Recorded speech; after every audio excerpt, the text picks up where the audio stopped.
Good afternoon, members of the Assembly Commerce and Labor Committee. Welcome to today's meeting. Madam Secretary, will you please call the roll? Assemblywoman Carlton. Here. Oops, putting on my jacket. Here. Assemblywoman Considine. Present. Assemblywoman Dickman. Here. Assemblywoman Duran. Here. Assemblyman Flores. Assemblyman Frierson. Here. Assemblywoman Hardy. Here. Assemblywoman Kasama.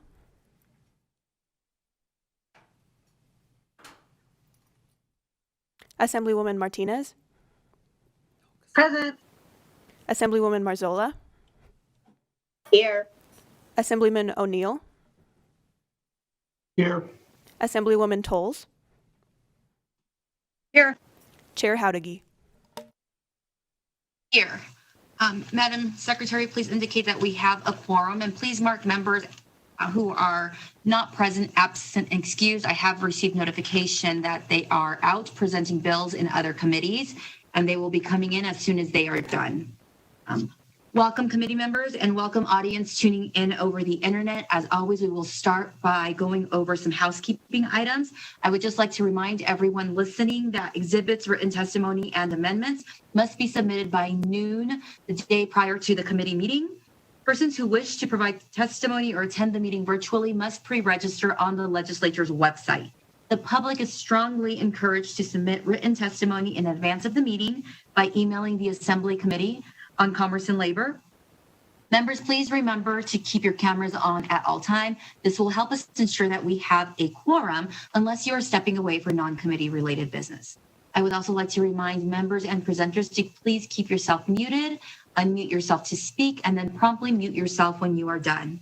Thank you, everyone. And we have an agenda today with 3 bills that we will be hearing: AJR 10, AB 398, and AB 436. We will start by opening the hearing on Assembly Joint Resolution 10 of the 80th session, which proposes to amend the Nevada Constitution to prospectively increase the required minimum wage paid to employees. We have Speaker Frierson with us today to present the bill. Thank you, Speaker Frierson. Hello, Chairwoman Howdigi and members of the committee. For the record, my name is Jason Frierson, Assemblyman from District 8, Speaker of the Nevada State Assembly, and I'm here to present Assembly Joint Resolution number 10 from the 2019 session, which proposes to amend the Nevada Constitution to prospectively increase the required minimum wage paid to employees. This resolution was approved during the 2019 legislative session and approved in an identical form this session. The proposal will be submitted to the voters for final approval or disapproval in the 2022 general election. More than ever, people are working jobs that pay too little and offer too few benefits. Last session, we were committed to increasing minimum wage in Nevada gradually over the next few years to reach $12 by 2024. Just this last July, Nevada saw that first increase, $8 an hour for workers who receive health insurance and $9 an hour for workers who do not receive health insurance. The Bureau of Labor Statistics reported in 2020 that 10% of our labor force, or about 125,000 workers, made $9.77 an hour or less. This increase was the first statewide increase of our minimum wage in over a decade. Minimum wage is just that. It's an hourly wage floor, not an hourly wage ceiling. This resolution will allow Nevadans to decide how the minimum wage is enacted in our state, which I think is critical. Assembly Joint Resolution 10 proposes to amend the Nevada Constitution to set the minimum wage at $12 per hour beginning July 1 of 2024, regardless of whether the employer offers health benefits to its employees. Additionally, AJR 10 removes the annual adjustment to the minimum wage as currently established in the Nevada Constitution, and instead provides that if at any time the federal minimum wage is greater than $12 per hour, then the state minimum wage would also be increased to the amount established at the federal minimum wage. Finally, AJR 10 allows the legislature to establish a minimum wage that's greater than the hourly rate set forth in the Nevada Constitution, again, making clear that that's the floor and not the ceiling. I urge your support for what I believe is critical legislation. the distinction between the minimum wage, depending on whether their healthcare benefits, has been included in the Nevada Constitution and our statutory structure for some time. Nevada is the only state that has that distinction. We've had numerous conversations in an attempt to define what healthcare benefits need to be in order to qualify. It's an unusual way to calculate minimum wage and distinguish between minimum wage rates. And we believe it's time to make a change so that Nevada can remain competitive with surrounding states. Again, this effort, along with Assembly Bill 456 from the 2019 session, which started the incremental increase in minimum wage, was a compromise reached in the 2019 session to minimize the impact on businesses, but recognize that minimum wage is no longer a job that folks have just for the summer, when they're not in school. We have Nevadans that are fighting to feed their children based on jobs that pay minimum wage. Times are different, and also the minimum wage in our surrounding states is changing to where we need to be more competitive. And I think ultimately leaving this to Nevada voters will be an ultimate indication of where our state wants to go. And I would urge your support and encouragement to put this before Nevadans to vote on. And with that, I'm happy to answer any questions. Thank you so much, Speaker Frierson, for bringing forward the AJR 10 asterisk. I will turn to the committee first to see if there are any questions.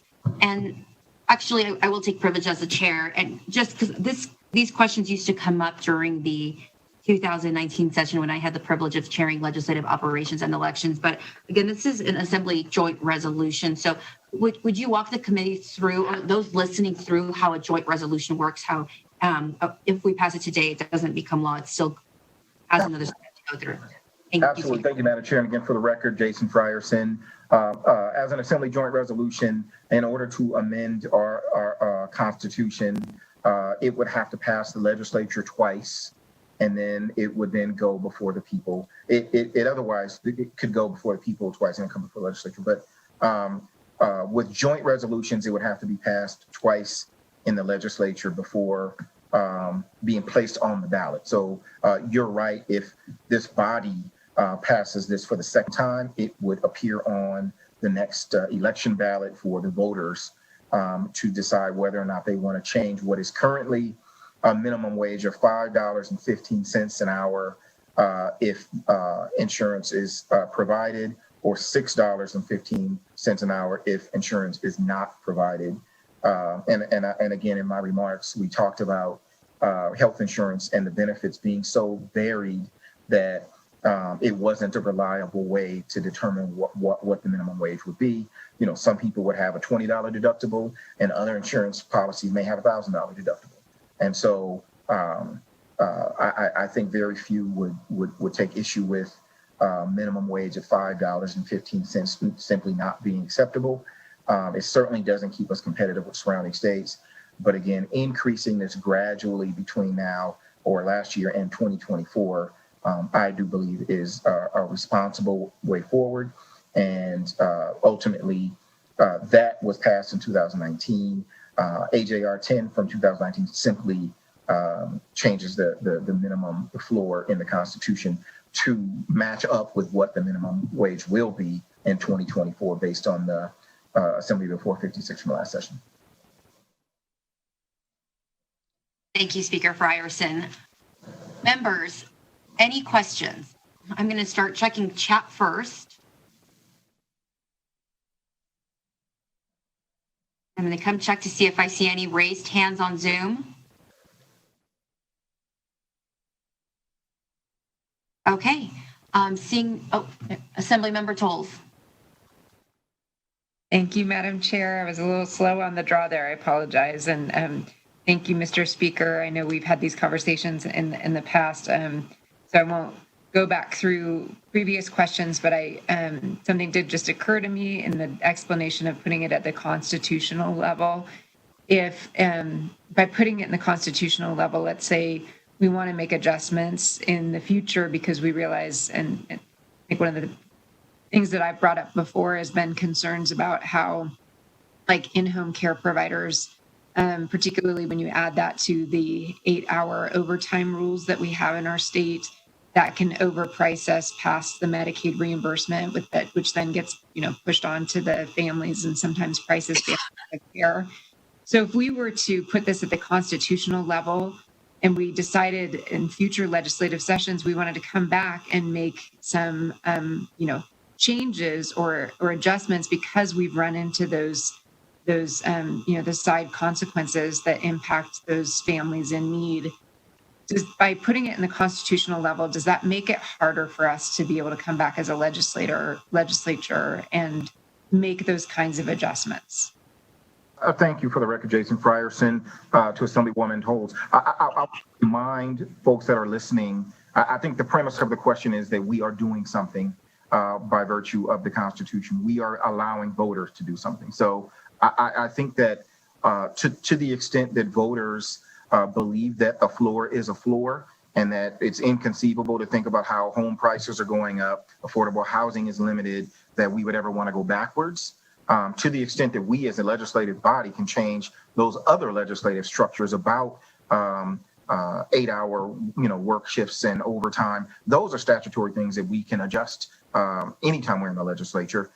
But I think that this measure is asking the Nevada voters, do you believe that the $5.15 floor is adequate, or do you believe that it should be something different than that?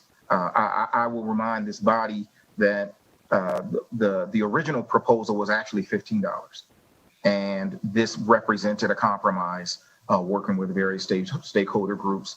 And I believe there was a measure in 2019 that would have, or actually 2017 maybe, that would have decreased the amount of time to get to that $12. So I believe that AJR 10 represented a compromise and flexibility to give folks time to get ready.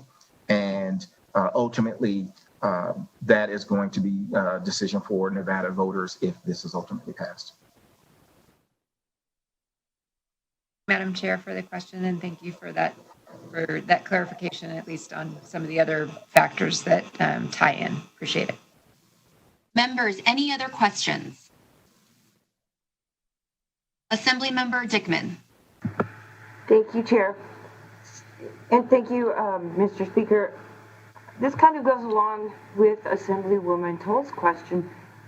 So, you're saying that it would be the people putting it in the Constitution, but a lot of people don't exactly understand how it all works.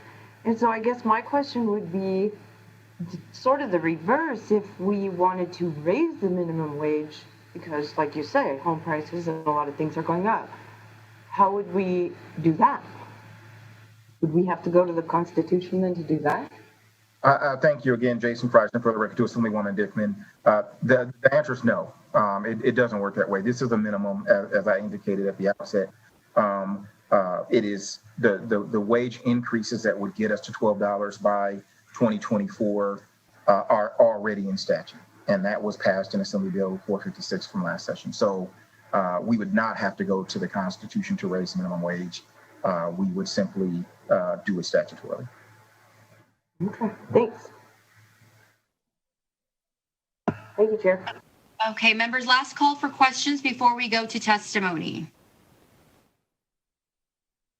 Okay, seeing none, I am going to move us into the testimony portion of the hearing. I would like to give those listening in over the internet and waiting on the line to provide testimony for any of the 3 bills that we are hearing today, the lay of the land. Because we are hearing 3 bills today and I lose members to a committee that starts after us, we will be limiting testimony to 30 minutes for support, 30 minutes for opposition, 30 minutes in neutral for each one of the bills. With that broadcasting, could we please check the telephone line for anyone wishing to testify in support of AJR 10*? To testify in support of AJR 10*, please press star 9 now to take your place in the queue.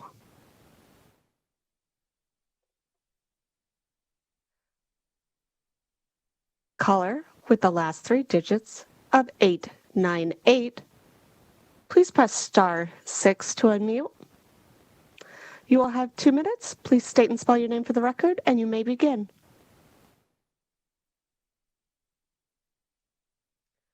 Caller, you are unmuted on our end. Is your phone on mute? Yes, it was. Good afternoon, Chair and members of the committee. For the record, my name is Annette Magnus, and I am the Executive Director of Battleborn Progress.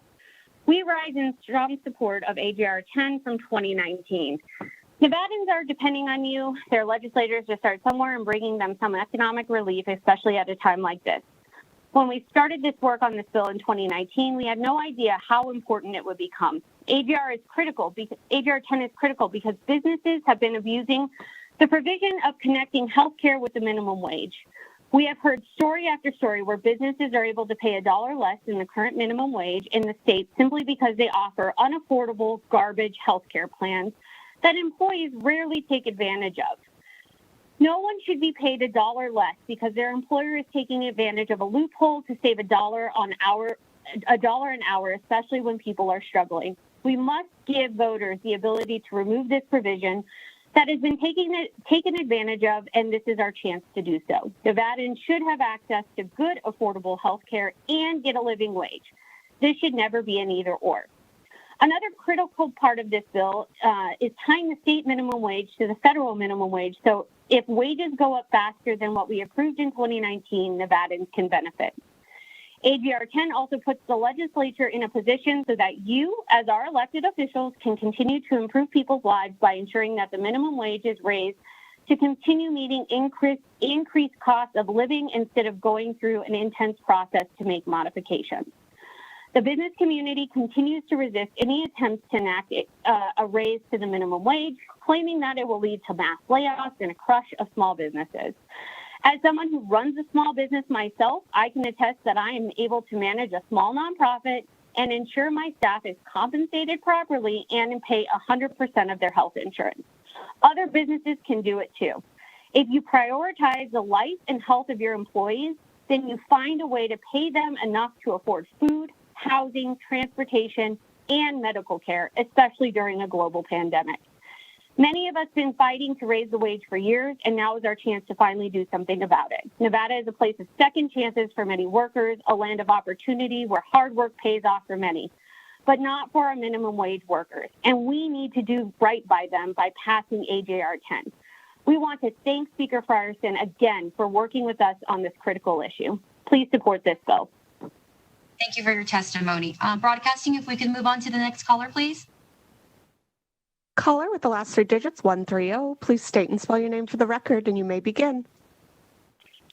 Good afternoon, Chair and members of the committee. For the record, my name is Christine Saunders. That's CHRISTINE SAUNDERS. And I'm the Policy Director with the Progressive Leadership Alliance in Nevada, here in support of Assembly Joint Resolution 10 from the 80th Legislative Session. For our communities and economy to thrive, jobs need to pay at least enough to get by with the basics. When people cannot afford to go to the doctor or to make basic home repairs, all of us are hurt. Additionally, the economy slows down when people cannot afford even the basics. Increasing the minimum wage boosts not only individual households, but the communities workers live and spend in. This bill would solidify the statutory changes of AB 456 from last session and eliminate the healthcare carve-out that has been taken advantage of by employers. Nevada needs an updated process to ensure the legislature can take action on the minimum wage laws and not leave employees behind. We urge your support. Thank you. Thank you. Broadcasting, next caller, please. Caller with the last three digits of 035. Please press star 6 to unmute. You will have 2 minutes. Please state and spell your name for the record, and you may begin. Good afternoon, Madam Chair, members of the committee. For the record, my name is Quentin Savoie, Quentin, Savoie, S like Sam, A like Apple, V like Victor, WOIR. I'm the Deputy Director at Make It Work Nevada. We work alongside Black women and Black families to fight for economic, racial, and reproductive justice. In 2019, we also worked in coalition to pass Assembly Bill 456 to ensure that Nevada's labor force got a minimum wage increase. Black women and Black families still earn less than their white counterparts and considerably less than their white male counterparts. Increasing the minimum wage is one tool we have to help close that wage gap. We support AJR 10 because our community members and our workforce deserve ongoing support and investment. Thank you for your time. Thank you for your testimony. Broadcasting, next caller. Caller with the last three digits, 181. please press star 6 to unmute.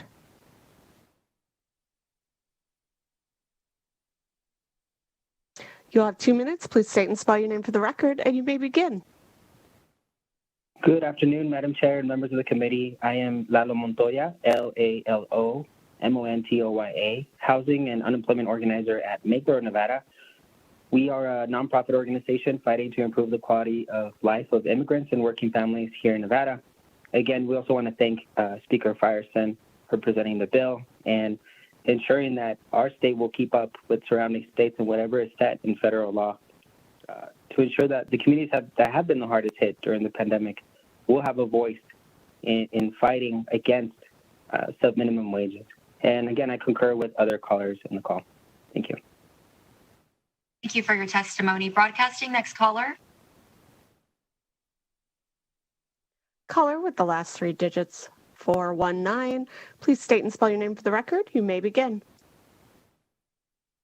Thank you, Chair. And my name is Benjamin Challinor. That's BenjaminChallinor. I am the Policy Director for Faith in Action Nevada. We are a nonpartisan, multi-faith organization that organizes and advocates for racial, economic, and social justice, as well as an inclusive democracy. And fighting for a living wage is part of fighting for economic justice, as well as racial justice. Taking out the health care carve-out from the Constitution is important, and making sure that if at any point the federal government looks to raise the minimum wage higher than our floor of $12, we are able to provide that here in the state. We urge the committee for their support, and thank Speaker Frierson for his continued work on raising the minimum wage. Thank you. Thank you so much for your testimony. Broadcasting, next caller, please. For those who just joined, to testify in support of AJR 10*, please press star 9 now to take your place in the queue.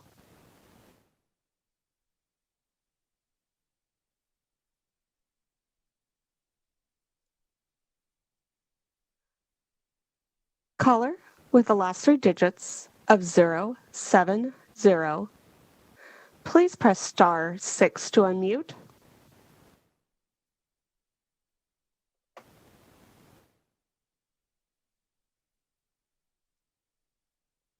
Once again, caller with the last 3 digits of 070, please press star 6 to unmute.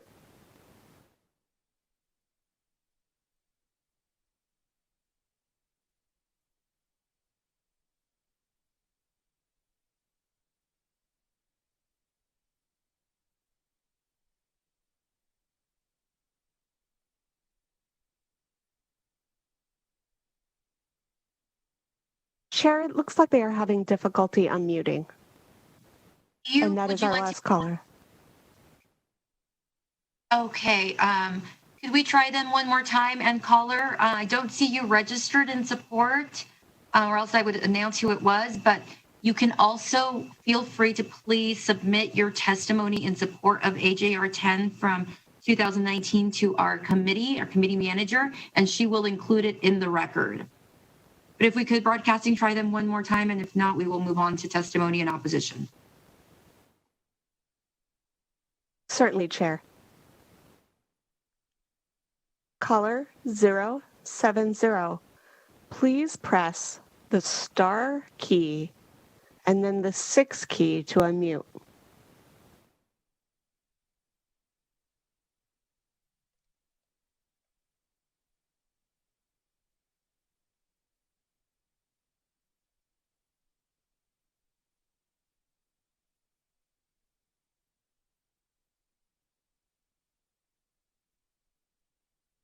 Thank you for your efforts broadcasting, and caller, again, I would encourage you to submit your written testimony for inclusion in the record.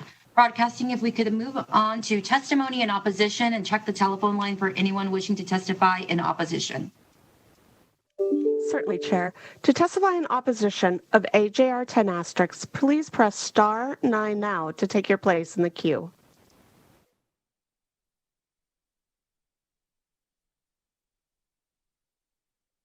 Caller with the last 3 digits, 124. Please state and spell your name for the record. You have 2 minutes and may begin.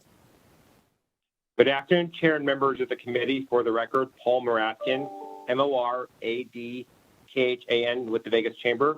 First, I'd like to thank the Speaker of the Assembly for his efforts in reaching out and working with stakeholders last session on AGR 10. However, we continue to be opposed to the bill at this time, but we recognize efforts that were put in regard to the timeline and incremental amounts as would be proposed through the resolution. Again, do want to thank the Speaker for reaching out and working with stakeholders. Thank you, Chair and members of the committee, for your time. Thank you for your testimony, Mr. Moratkin. Broadcasting. Next caller, please.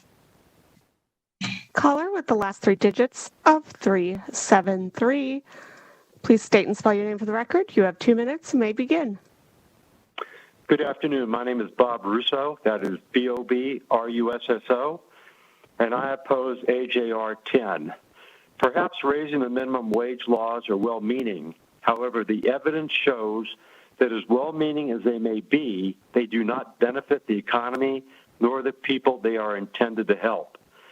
An article from February 2021 in the American Spectre entitled "Don't Overlook Minimum Wages, Negative Effects" states, quote, "The late economist Walter Williams, in his autobiography, Up from the Projects, explained his move away from the belief that minimum wages help the poor. His change of heart began when one of his UCLA professors asked him whether he cared more about the intentions behind the minimum wage or its effects. Walter Williams found that minimum wage laws were particularly detrimental to black people. He summed it up when he wrote, while there is a debate over the magnitude of the effects of the minimum wage, the weight of research by academic scholars points to the conclusion that unemployment for some population groups is directly related to legal minimum wages. The unemployment effects of the minimum wage law are felt disproportionately by non-whites." End of quote. They also take their toll on low-skilled immigrants and young people hoping to enter the workforce for the first time. According to the above article, economists at the University of Washington studied the employment effects of Seattle's move to gradually increase its minimum wage to $15 an hour. It raised it to $13 in 2016 and to $15 this year. The findings showed that it led to a 9% reduction in low-wage jobs. So much for your testimony. Generated something that you're reading from. But, if you would, I would encourage you to send your script to our committee. Thank you. Broadcasting. Next caller, please. Caller with the last three digits, 859. Please state and spell your name for the record. You may begin. Good afternoon. This is Janine Hansen, JANINEHANSEN, President of Nevada Families for Freedom. AJR 10 does not belong in the Nevada Constitution. It makes it totally inflexible.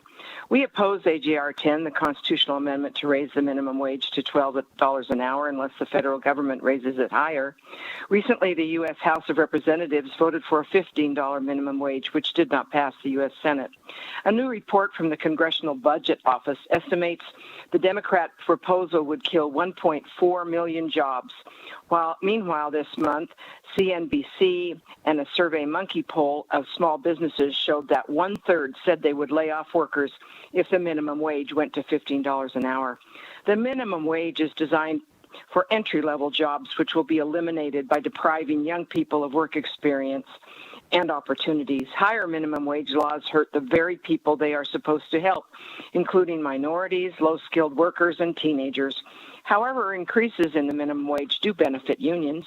The National Bureau of Economic Research authors Jeffrey Clemens and Michael Weiner find that significant minimum wage increases can negatively affect employment, average income, and economic mobility of low-skilled workers.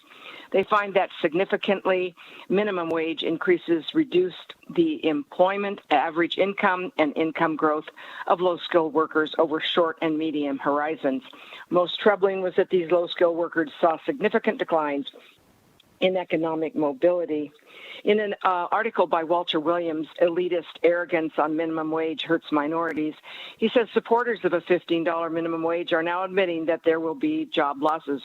Why shouldn't we, in fact, accept job losses, asked the New School economics professor David Howell, adding, what's so bad about getting rid of crappy jobs? Williams continues by saying, what's a crappy job? My guess is that many of my friends and held jobs Howell is talking about as teenagers. During the summers, we arose early. Sharing it with AJR will hurt the most. AJR will hurt the most vulnerable, minorities, low-skilled workers, and teenagers. Oppose AJR.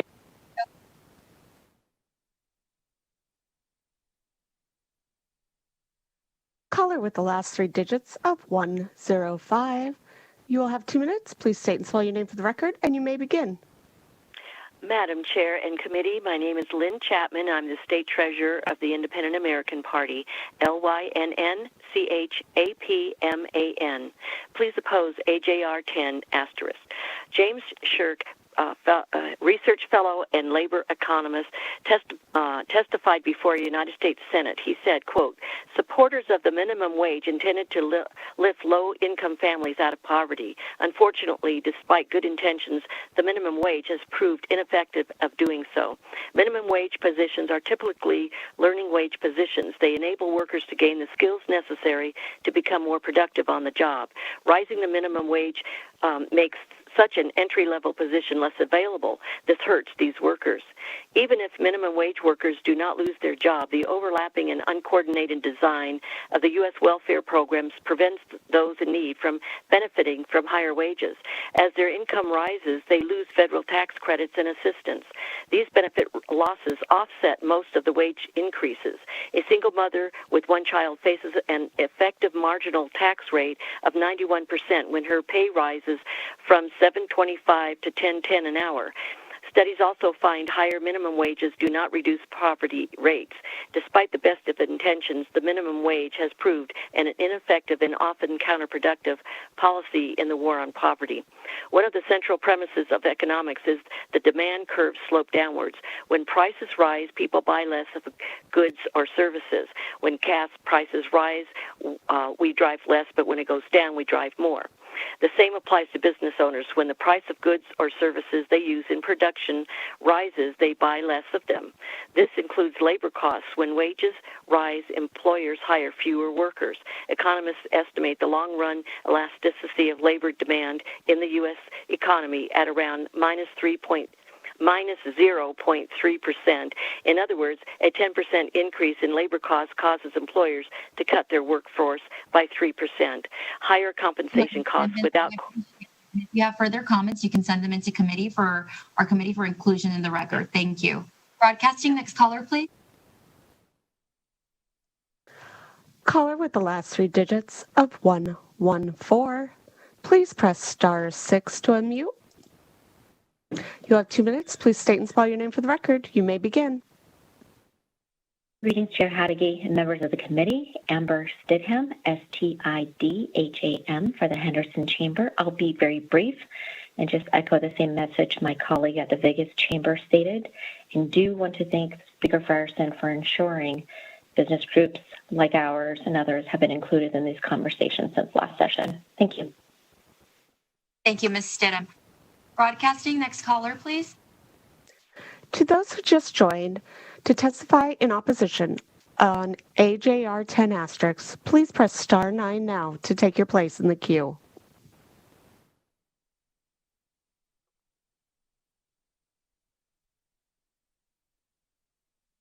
Chair, the line is open and working. However, we have no more callers in the queue to testify in opposition on AJR 10 *. Thank you, Broadcasting. Let's check the telephone line for anyone wishing to testify in the neutral position, please. To testify in the neutral position on AJR 10 *, please press *9 now to take your place in the queue.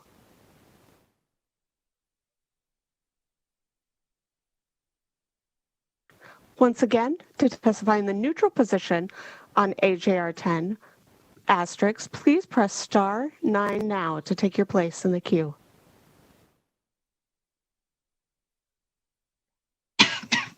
Chair, at this time, we have no callers in the queue to testify in the neutral position on AJR 10 asterisks. Thank you, Broadcasting. At this time, I would like to call Speaker Frierson back to give any closing remarks. Thank you, Madam Chair. Again, for the record, Jason Frierson. Thank you and the committee for your time and attention. I certainly appreciate, in particular, the folks from the business community's concern that was taken into account with AB 456 as a compromise from 2019. But I'm also confident that Nevadans know how to speak for themselves. And if this is something that Nevada voters do not want, then Nevada voters will vote it down. We are simply giving Nevada voters an opportunity to make this call, and I look forward to giving them that opportunity. Thank you, Speaker Frierson. At this time, I will close the hearing on AJR 10 of the 80th session. Members and those listening over the internet, I have lost my vice chair to Health and Human Services, so at this time I will be taking bills out of order. Due to that, I will wait for her to get back so that we can do Assembly Bill 398 so she can take over as chair. So at this time, I would like to open the hearing on Assembly Bill 436. And I believe we have Assemblymember Marzola here with her co-presenters to present the bill, which revises provisions relating to vision insurance. Thank you, Madam Chair and members of the committee. For the record, I'm Assemblywoman Elaine Marzola representing Assembly District 21. Today I'm introducing Assembly Bill 436 on behalf of Commerce and Labor Committee. Even though I did not get to work on this bill, when Madam Chair asked me if I wanted to introduce AB 436, I immediately said yes, because I knew it would give me a chance to learn about the boards and help me become even a better member of this committee. Assembly Bill 436, known as the Nevada Eyewear and Eye Care Consumer Protection Act, aims to combat abusive practices in the vision coverage market. Chair, at this time, I would like to turn the presentation over to Mr. Hillerby, who will provide the details of the bill and discuss the proposed amendment.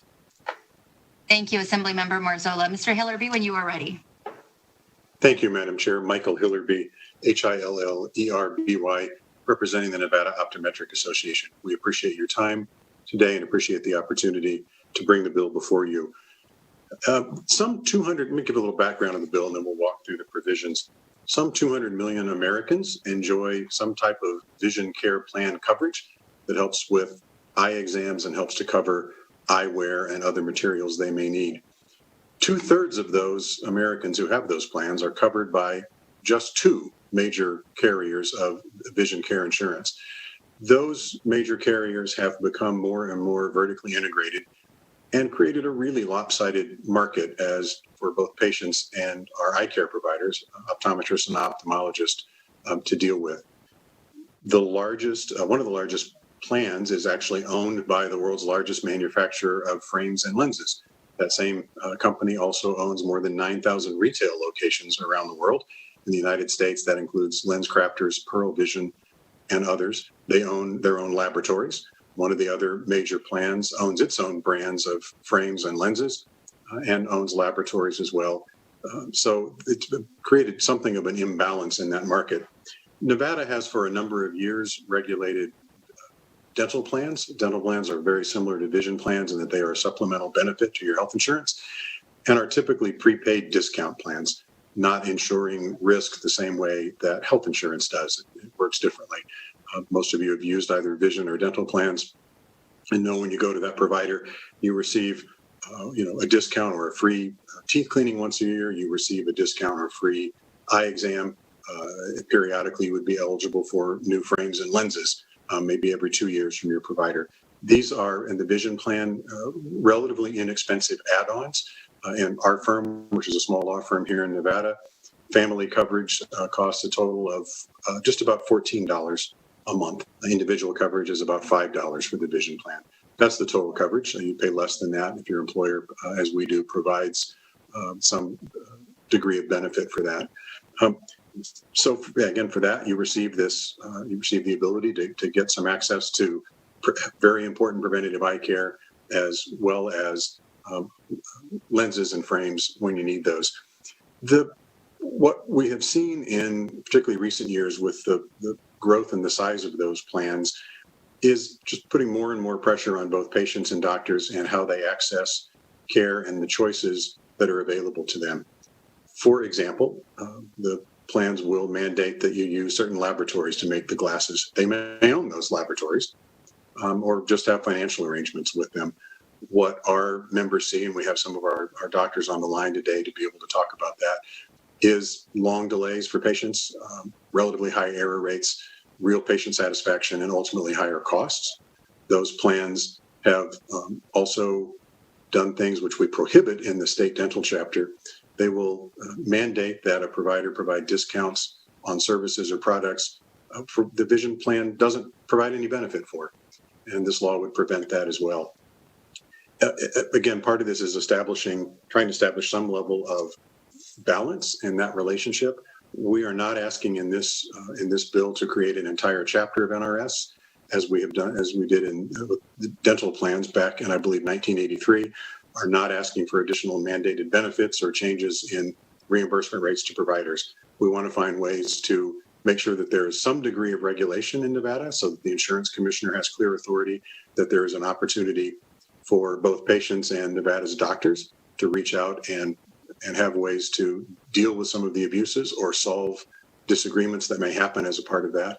We don't directly regulate vision plans in law. There's some general coverage for those as part of health insurance plans, and that's something the Division of Insurance could speak to in more detail should you need it. But we do think it's important to put some pieces in here and deal with some of the challenges that we've seen. Start walking through the bill at this point. We have submitted an amendment that you have on Nellis and should be in front of you. The operative section of the bill is Section 1. That's the new language that provides some oversight of these plans and provides some limitations on some of the practices. And I'll start with the amendment to go through Section 1 so that you see some of the clarifying language we are proposing to add.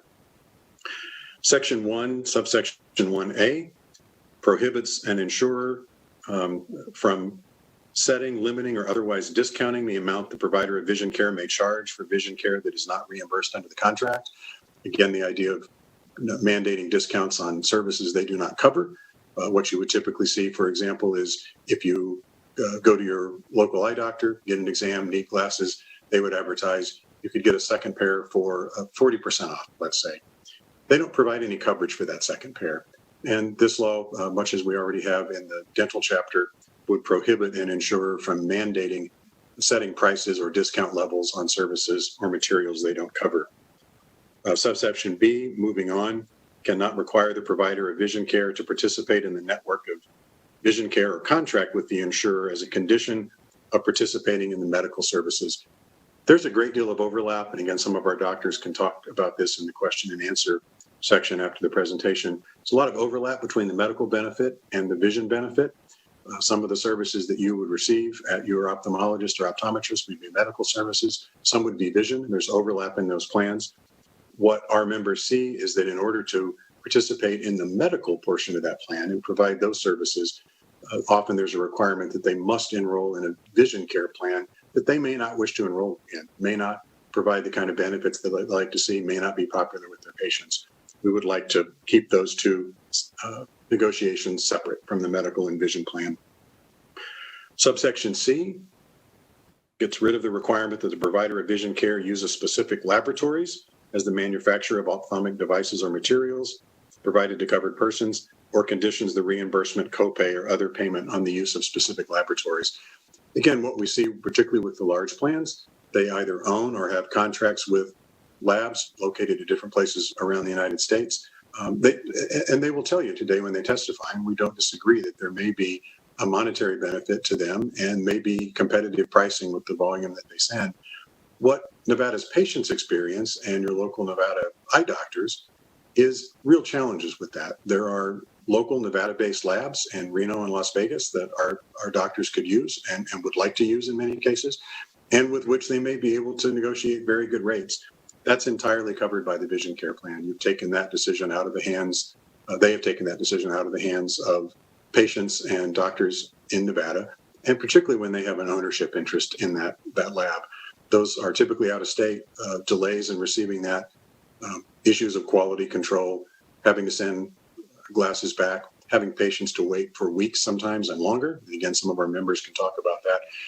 And those glasses may be really important. I wear mine because it helps me read a little better. You may really need your glasses to drive, to get to work, to get to teach your children in your class if you're a classroom teacher. Go down the list. Waiting for weeks to get those, get them repaired, get them done correctly is really not an option.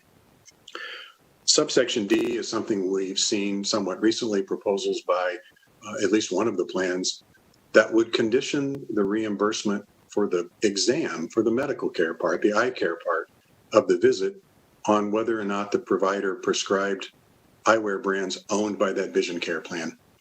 We think that is frankly fairly unconscionable, and this would ban that practice. Negotiate a contract with the providers and the providers with the vision care plans that has a reimbursement rate established, and stick with that. The decision about the right frames, the right lenses, the right contact lenses, the right treatment for that patient should be between the patient and that doctor, and not have something behind the scenes that would tend to try to influence that doctor's decision. We have language in NRS 636 regulating optometry that requires that optometrists do not enter into any financial arrangement which would tend to jeopardize that independent judgment. We think it's appropriate to include that in this language. Subsection E of Section 1, Sub 1 says can't provide for unreasonably low or nominal rates of reimbursement for vision care.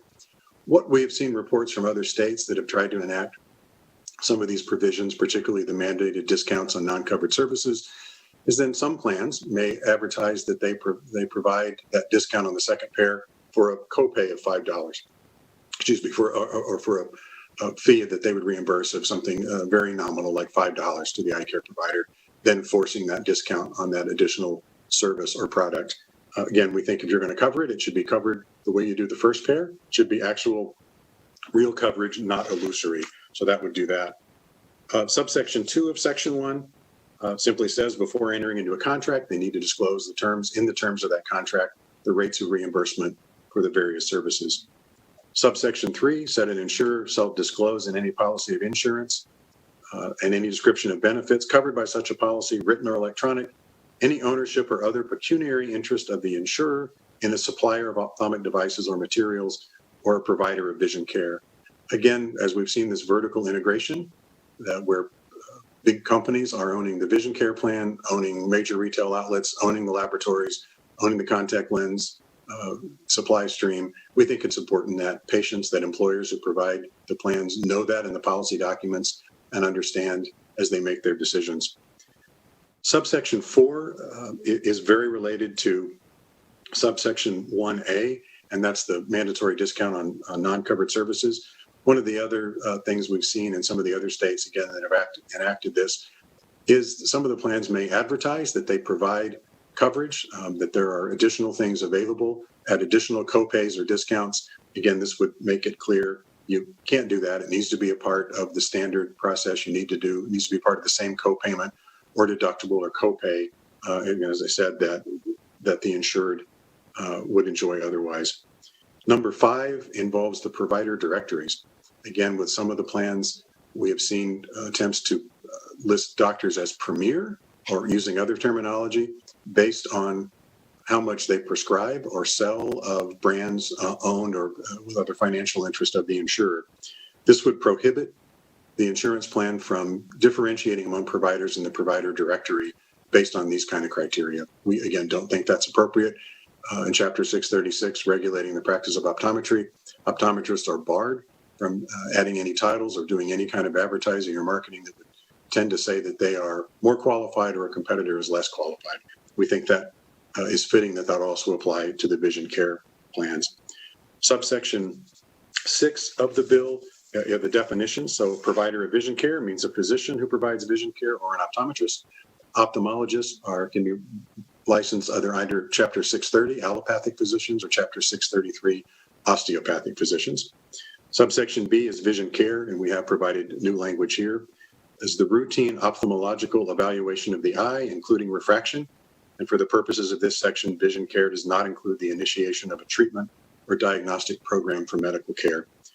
Again, as I said earlier in the testimony, when you go see your eye care professional, ophthalmologist, or optometrist, because of the different types of coverage, some services are vision care and coded one way, some services are medical care and coded another. So that's the differentiation in that definition, because for the purposes of this bill, the vision care deals specifically with the vision care plans.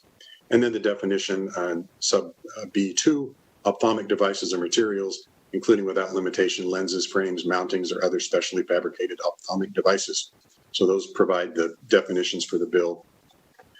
Quickly run through the other sections. Section 5, 6, 7, 8, and 9 reference the specific types of insurance. Section 5 repeats the provisions provided in Section 1, makes them applicable to nonprofit corporations for hospital, medical, and dental service, and NRS 695B. Section 6 is NRS 695C, health maintenance organizations. Section 7 is 695F, prepaid limited health service organizations. And Section 8 and 9 is NRS 287, insurance programs for public employees. The remainder part of the amendment references Section 10, 11, and 12. In the original language we submitted, we were looking for language that made it clear that if a patient is covered by a vision care plan and they are seeking and need services or materials not covered by the vision care plan, that the eye care provider would not charge any more than the usual and customary rate. The way this came out in drafting placed that language within the 3 chapters I mentioned that license those professionals, chapter 630, 633, and 636. That is not a role who we historically have ever asked Nevada to have their licensing boards play, is get involved in potential financial disagreements. That is not something the boards were prepared to do, and is a big departure from their core mission of making sure that professional competency, licensure, and a process for public complaints and discipline for professions in Title 54. So if we recommended, and I know there's a letter on Nellis from the Osteopathic Medical Board suggesting just that and agreeing with the amendment to take it out. Again, after seeing the bill and reaching out to the boards and getting some feedback, it was clearly not appropriate to include that language there. And then we have the effective date of the bill, which would make the bill effective and for new contracts or contracts renewed after October 31st, 2021. Madam Chair, we do have some of our Nevada Optometric Association, our optometrists online, which would be happy to talk and share some of their testimony. Would you prefer for us to take questions at this point while we have some of them available to answer, or move to their testimony and then take committee questions? Why don't we start with their testimony, Mr. Hillerby? Great, I'll let any of them that want to go ahead. I know some are here primarily to answer questions, but if any of the doctors want to go ahead, please introduce yourself and do that again each time you do answer a question or speak. Hi, Mike. If I may go first, I'm happy to do so. My name is Dr. Ken Kopolow, Ken Kopolow, Nevada and Las Vegas optometrist, been practicing here for about 30 years. Michael, thank you for that presentation. It was really clear and concise. It was really well delivered, and we appreciate that. I don't have anything particularly prepared other than to say, this bill has no intentions of dismantling or disabling vision care plans, but what we see as practitioners in this state with regards to our patients is a lack of understanding, a lack of transparency, and it creates a lot of confusion. And so I think one of the most important things that this bill or this amendment to the bill will help is will remove a lot of the confusion. And also there is definitely some anti-competitive type of behavior which tends to drive prices up. And so those are the things that we're trying to address with this bill. And these are based on day-to-day, every single day. 80% of our patients come in and really fully don't understand what their contract is, what's covered, what's not covered, who are they actually dealing with? Are they dealing with a doctor? Are they dealing with a big company? So there needs to be some more clarity. And I think other states have provided this. There's a federal bill that's being worked on as well. And that's really, I think if my colleagues want to make some comments, and we'll be happy to take some questions afterwards. But thank you, Michael, and thank you to this committee for listening to us. Thank you, Dr. Kopolow. And I see we have. Oh. Hello. Hello, my name is Dr. Steve Gershkin, S-T-E-V-E. Last name is G-I-R-I-S-G-E-N. I'm an optometrist here in Southern Nevada and also an executive board member of the Nevada Optometric Association. I'm going to just provide a statement here and, of course, be available to answer questions regarding the bill. The AB 436 is very critical to maintaining access to care by Nevadans. It lowers costs and allows the highest level of care really the Nevadans deserve. Vision plans and really their vertically integrated model poses concerns as decisions may not always be in the best interest of our patients, but in the interest of supporting their vertical integration. Further, with our bill, by mandating transparency with insurance company affiliations and allowing insurance commission oversight, removing tiered provider listings based on economic measures as opposed to quality of care outcomes, and allowing a free market and a lab procurement will allow Nevadans to enjoy the best quality of care and services with open access at the lowest cost. And again, I will be available to answer any questions. Thank you, Dr. Gershkin. And I believe we have Dr. Quinton on as well. Hello, good afternoon. Thank you, members of the committee and Chair. We are representing the Nevada Optometric Association. My name is Spencer Quinton. I live in Las Vegas. I practice optometry in Henderson for the last 21 years, and I am the president-elect of the Nevada Optometric Association. We represent over 200 Nevada optometrists, and we advocate for that patient-doctor relationship and for the continuity of quality care for our patients.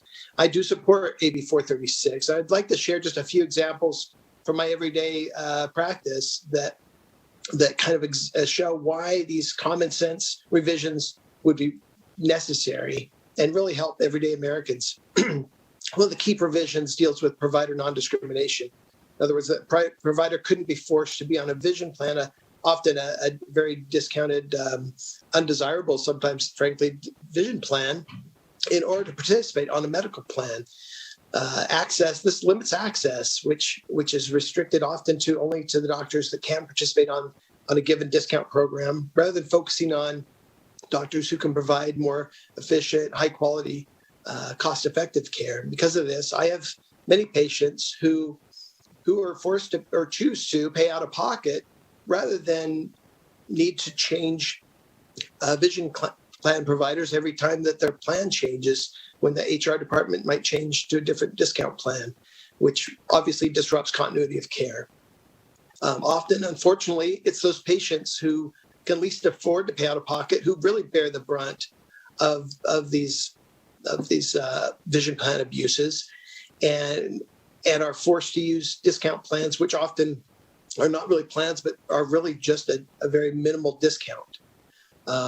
Another key part of AB 436 would allow patients and doctors the freedom to choose which labs and suppliers of materials are best in their best interest, and that wouldn't be conditioned, where reimbursement wouldn't be conditioned upon buying materials from a lab owned by the self-serving vision plan. And so we really think that this is a way to protect our patients, is to separate that and allow freedom of choice in this way, because that restriction is very anti-competitive and anti-patient, and more importantly, it costs our patients time, money, and quality eye care. Many people, of course, are very dependent on glasses just to see, just as Mike said, just to be able to drive, to be able to walk, let alone to be able to really learn and work and do the things, that we use our eyes for. It's obvious that we need them. And people that are very dependent on eyewear, on vision correction to see, often cannot wait the days and often weeks and months, even months. I had patients with some of the discount plans have to wait a couple of months, 2 months to wait for their glasses. It's totally unacceptable. And patients, if they can, obviously they pay out of pocket. Well, why should they pay out of pocket when they're paying premiums, or their businesses are paying premiums for the benefit? Having lab choice would let us use labs that are local. Often we can get glasses back within a day or two. Many times we have in-house labs where we could, within an hour or two, we could get the patients taken care of, get them back on the road. I had a patient last week, a young lady, 20 years old. She can't see the big E on the chart without her glasses. You do not want her driving. She can't. And here she is in a car accident, can't see now without her glasses broke. We were able to get her glasses made within an hour, and she's back on the road. If she had to wait even a week or two for her glasses, she'd be stuck. She could find some other way. She can get a ride. She can do things, but it's really not a practical thing for people to have to do without the basic gift of sight when it's unnecessary. And so we think that the vision plans would reimburse. I think they'd reimburse a similar amount. They don't have to reimburse a different amount. They simply need to be able to reimburse to whichever lab the patients want to use. We think vision plans, it's documented they've had massive profits during the pandemic. Patients have not been using routine benefits as much, and yet they continue to pay their premiums. The plans we're seeing they are using nationally and here in Nevada, they have and they will continue to use their might and their vast resources to try to fight common sense legislation like AB 4036. I'm sure we'll see that today. They'll try to limit the doctor-patient relationship and get in the way of that relationship and try to get in the way of a patient's choice to use whichever lab they want to use. This undermines continuity of care, and we believe what's best for our patients is to make some of these small changes that can make a huge difference in the lives of everyday Americans. We think that vision plan abuses hurt our parents, and they should be accountable to the state insurance commission. Right now, it's not really clearly defined as we've shared, and so we urge support and the passing of AB 436. Thank you very much. Thank you, Dr. Quinton. Dr. Hillerby, do we have anyone else, or are we ready for questions? Mr. Hillerby. Thank you. I think Dr. Mather may be on. I don't know if you want to say anything, or he may be here to just answer questions. If he's still on. There he is. I see the video coming on. Am I coming through okay? Yes. Perfect. So yeah, I would outline exactly what Spencer was talking about. I practice in a large. Please identify yourself for the record. Yes, my name's Dr. Mather. It's Jonathan, Jonathan, Mather, Mather. And I'm speaking in support of AB 436. So what I was saying is, the doctor-patient relationship is extremely important to me, and I think to any doctor, as that's kind of why we get into this business, because we care about people and we want to do what's best for them. And we take years of training and years of education, and our patients expect that to turn that into, in a short time, a treatment for them. So if they come in with blurry vision, if they come in with light sensitivity, if they come in with pain in their eyes, they don't want just what the insurance says they can have. They want what's going to work the best. And the example that I have for you is right along those lines. We have a patient come in and they have light sensitivity all the time. They go in the store, they go into Walmart, and their eyes hurt because things are bright for them. And this is an issue that people deal with every day. So obviously we have ways to treat that through transition lenses that get darker when you go outside, through tinting lenses, things like that.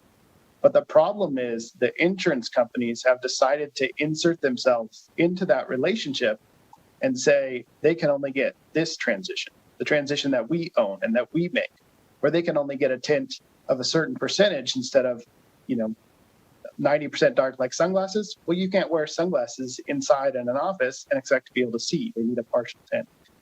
So what they've done is decided that they know what's best for the patient by providing benefits only for those particular items, instead of allowing the doctor to say, this is what you need. And then the insurance company will say, okay, well, here's what we'll cover for that. And really the idea behind this bill is to address that issue. We don't want insurance companies, their determinations of benefits, to interfere with our ability to provide what we feel and what we know and have been trained is the best treatment for our patients. The other way this comes into play on a daily basis is when patients have problems. Just as Mike and Spencer have pointed out, if a lens is taking too long, if they've been waiting more than a week or two for their glasses, what does the patient do? They don't call the insurance company and say, hey, where are my glasses? Didn't you guys pay for this? Why don't they have them?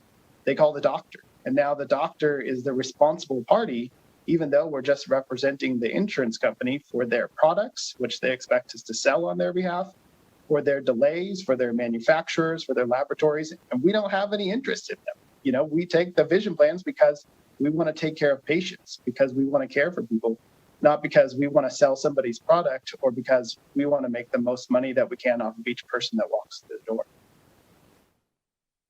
Thank you, That's Dr. all. Mather. Thank you for your testimony. Okay, Mr. Hillerby, when we go to questions, are you ready? Absolutely, Madam Chair. Thank you.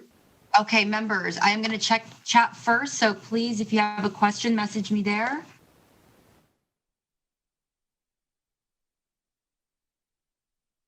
Okay, I don't see any questions coming through, so if you have any questions, please raise your hand. Assemblymember Dickman. So sorry, I'm not on your chat, and I don't know why I missed that, but I just wondered if you could talk a little bit about the opposition from the insurance industry. Sure. Are you familiar with it, and maybe could address it? Yeah, thank you, Madam Chair. Michael Hillerby again for the record, Assemblywoman Dickman. We are, and in fact, I would be remiss if I didn't thank my colleagues representing some of the health plans. They are my friends. We work together regularly. We have been in communication. We've let them know about the bill, shared the amendment with them. They have talked to me about some of their concerns. We've had some additional show up since the amendment and the bill have dropped, and I've been able to talk to most of them in the last several hours or day. Absolutely understand the concerns, and I appreciate, again, their professionalism and the opportunity to work together on them.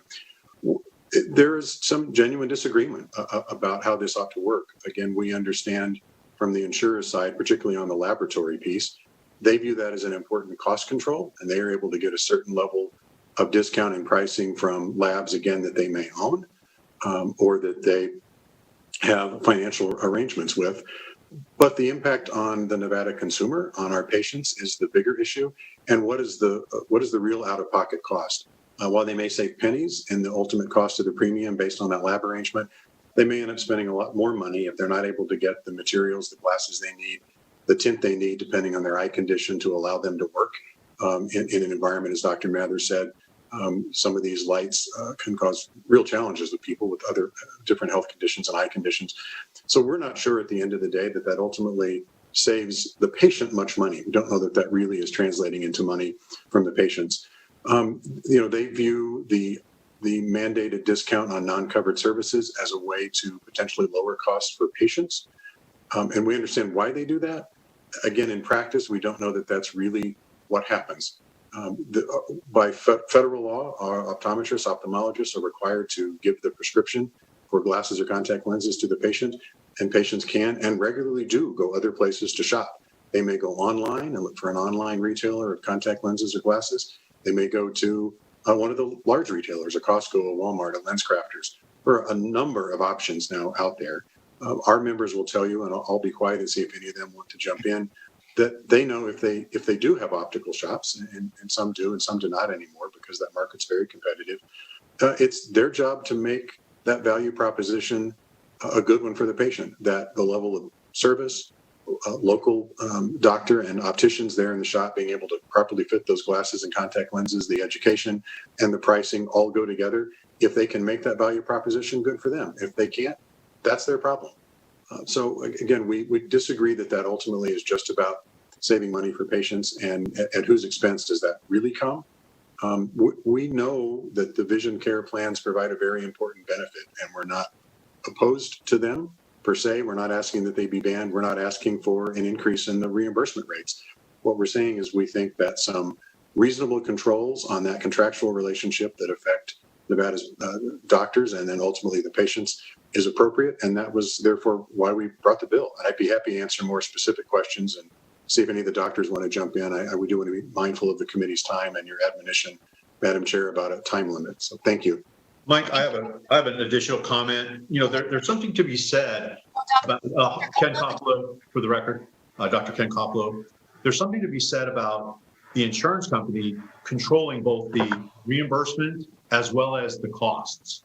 So the provider becomes, kind of a hostage to the reimbursements and to the costs. So it doesn't seem quite fair or transparent, and certainly puts us in a position where we're forced to see more patients, possibly provide lesser quality care when they're dictating all areas of our ability to pay and reinvest into our practice. So it's just interesting that the insurance company, who's really providing only a service of aggregating patients for us, yet they're dictating our reimbursements and they're dictating our costs. So those are that's something, a perspective that I have a kind of an issue with. I think most of us do. Thank you, Assemblywoman Dickman. I really appreciate those answers, and I just thought it was something that should be addressed. And Assemblymember Dickman, we do have people signed in for opposition, so we hear them too, and then we give the sponsors an opportunity to close out with closing remarks where they can address the concerns once they hear it from the opposition. Okay. Okay, members, any other questions? Assemblymember Hardy. Thank you, Chair.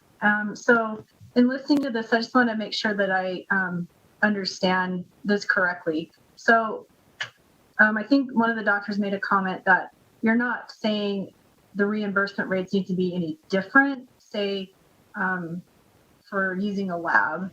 You're just saying if, depending on, it should be the doctor and the patient's choice if they want to use a lab that's local or to get something faster. You just want them to have the choice. You're not asking for any difference in a reimbursement rate.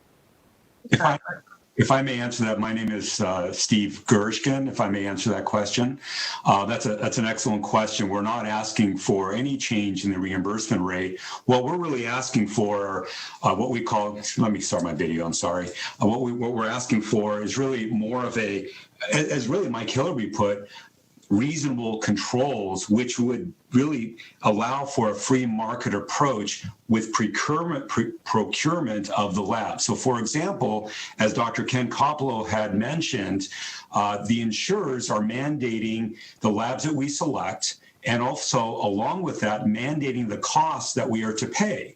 Well, that immediately eliminates a free market approach of our ability to procure other laboratories, negotiate better rates. I've been practicing long enough now where I've lived in both worlds, where I had the ability to negotiate better rates and indeed did negotiate better rates and pass along lower costs to our consumers as a result of that.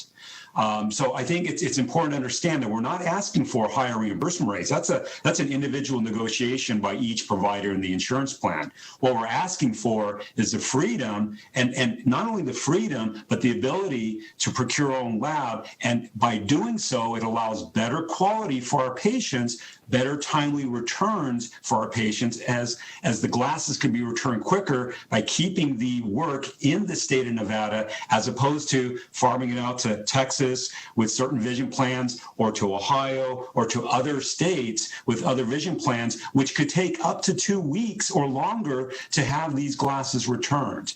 So it's better quality, better service, lower costs. Thank you. Thank you, Dr. Gershkin, for your answer and for participating. Assemblymember Hardy, did you have a follow-up? Thank you. That's very helpful, because I was actually in that situation when I went to get my glasses this year, and I was going to have to drive up to Carson City, and I was like, oh, I hope they get them by a few days because I need them to drive. So that's a practical explanation that is helpful. And so just one more follow-up, is that allowed? Okay. Yes, Assemblymember Hardy, please. Okay, thank you. And then also, as far as the vision plan, so what I understand is you go into the eye doctor, you have your exam, you come out, and then you sit down and they recommend whether it's contacts or glasses, and like we talked about, tint, or if you want the non-glare, all of those options, you kind of determine what's best.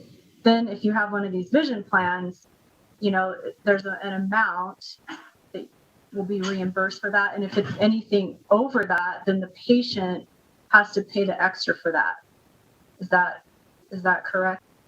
Well, I'll answer that question again. This is Steve Gershkin. When it comes to the actual lenses, the ophthalmic lenses that are prescribed for you, there's just a set allotment and there's a set copay. So there's a copay that you pay, and that's predefined, and that's already predefined in the plan. Does that answer your question? Yeah, I was just trying to get to, when you're saying that it ends up costing the consumer more. Yes. So what things would the consumer have to pay more for then? So what happens is when you have to utilize the laboratory of the insurance company, there is a cost associated with those lenses. They call that a chargeback fee in our lingo. So with that fee, that cost is assessed to the provider. So now there's a dictated reimbursement and there's a dictated cost to procuring those materials. Well, they have the liberty to dictate both sides of it. And what they're essentially doing is they're moving margin from the provider to the insurance company, therefore overall increasing the cost, because there is a cost of doing business in general that providers have to do for the general public. And that's how it really drives up the cost for the general public to be able to cover your operating expenses.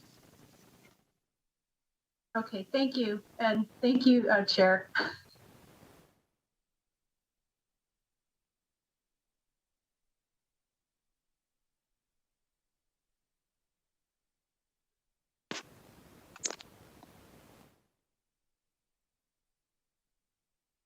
Chair, you're muted, I think.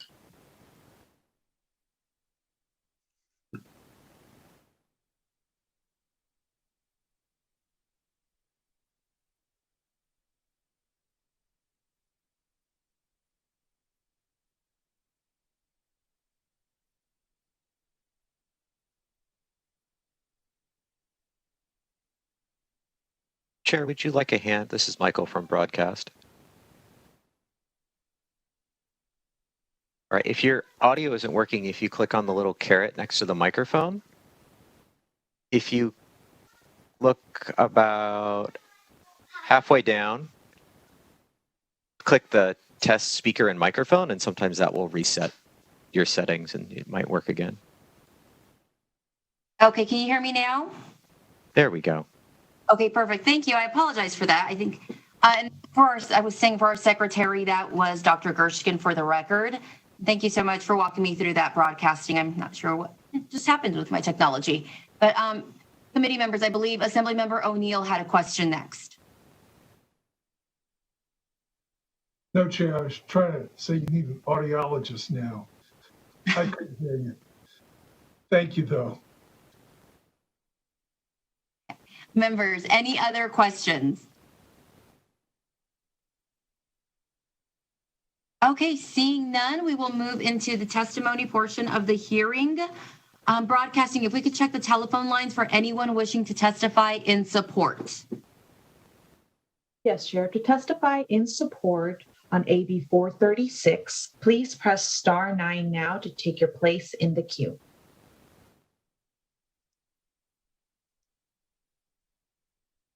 Caller with the last 3 digits of 444. Please slowly state and spell your name for the record. You'll have 2 minutes and may begin.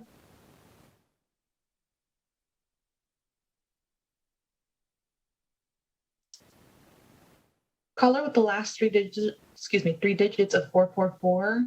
You are unmuted. Please make sure that your phone is unmuted. Thank you, Madam Chair and committee members. My name is Terry Ogden, TERRIOGDEN for the record, and I am the Executive Director of the Nevada Optometric Association. AB 436 helps protect consumer choice in vision care, and it is critical to stop vision plan abuses here in Nevada. Vision plans are reducing access to care by Nevadans, increasing costs, and eroding the quality of care and services Nevadans deserve. Vision plans and their vertically oriented business model are making decisions in the best interest of their business model instead of fulfilling the fiduciary obligations to their members' best interest. By mandating transparency with their affiliations, allowing Insurance Commission oversight, removing tiered provider listings based on economic measures, and allowing a free market approach to lab procurement, AB 436 will allow Nevadans to enjoy the best quality of eye care with open access at the lowest cost. Nevadans deserve to have a choice in their vision care. Thank you.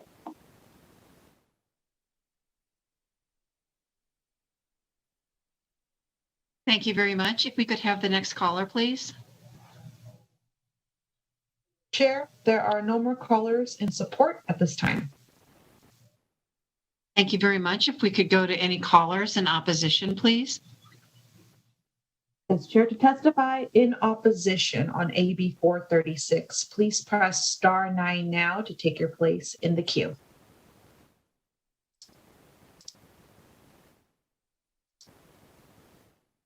Caller with the last 3 digits of 747, please slowly state and spell your name for the record. You will have 2 minutes and may begin.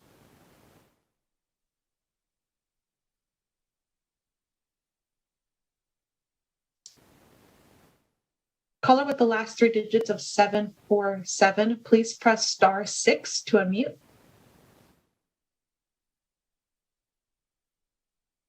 Madam Chair and members of the committee, good afternoon. My name is Robert Holden, ROBERTHOLDEN,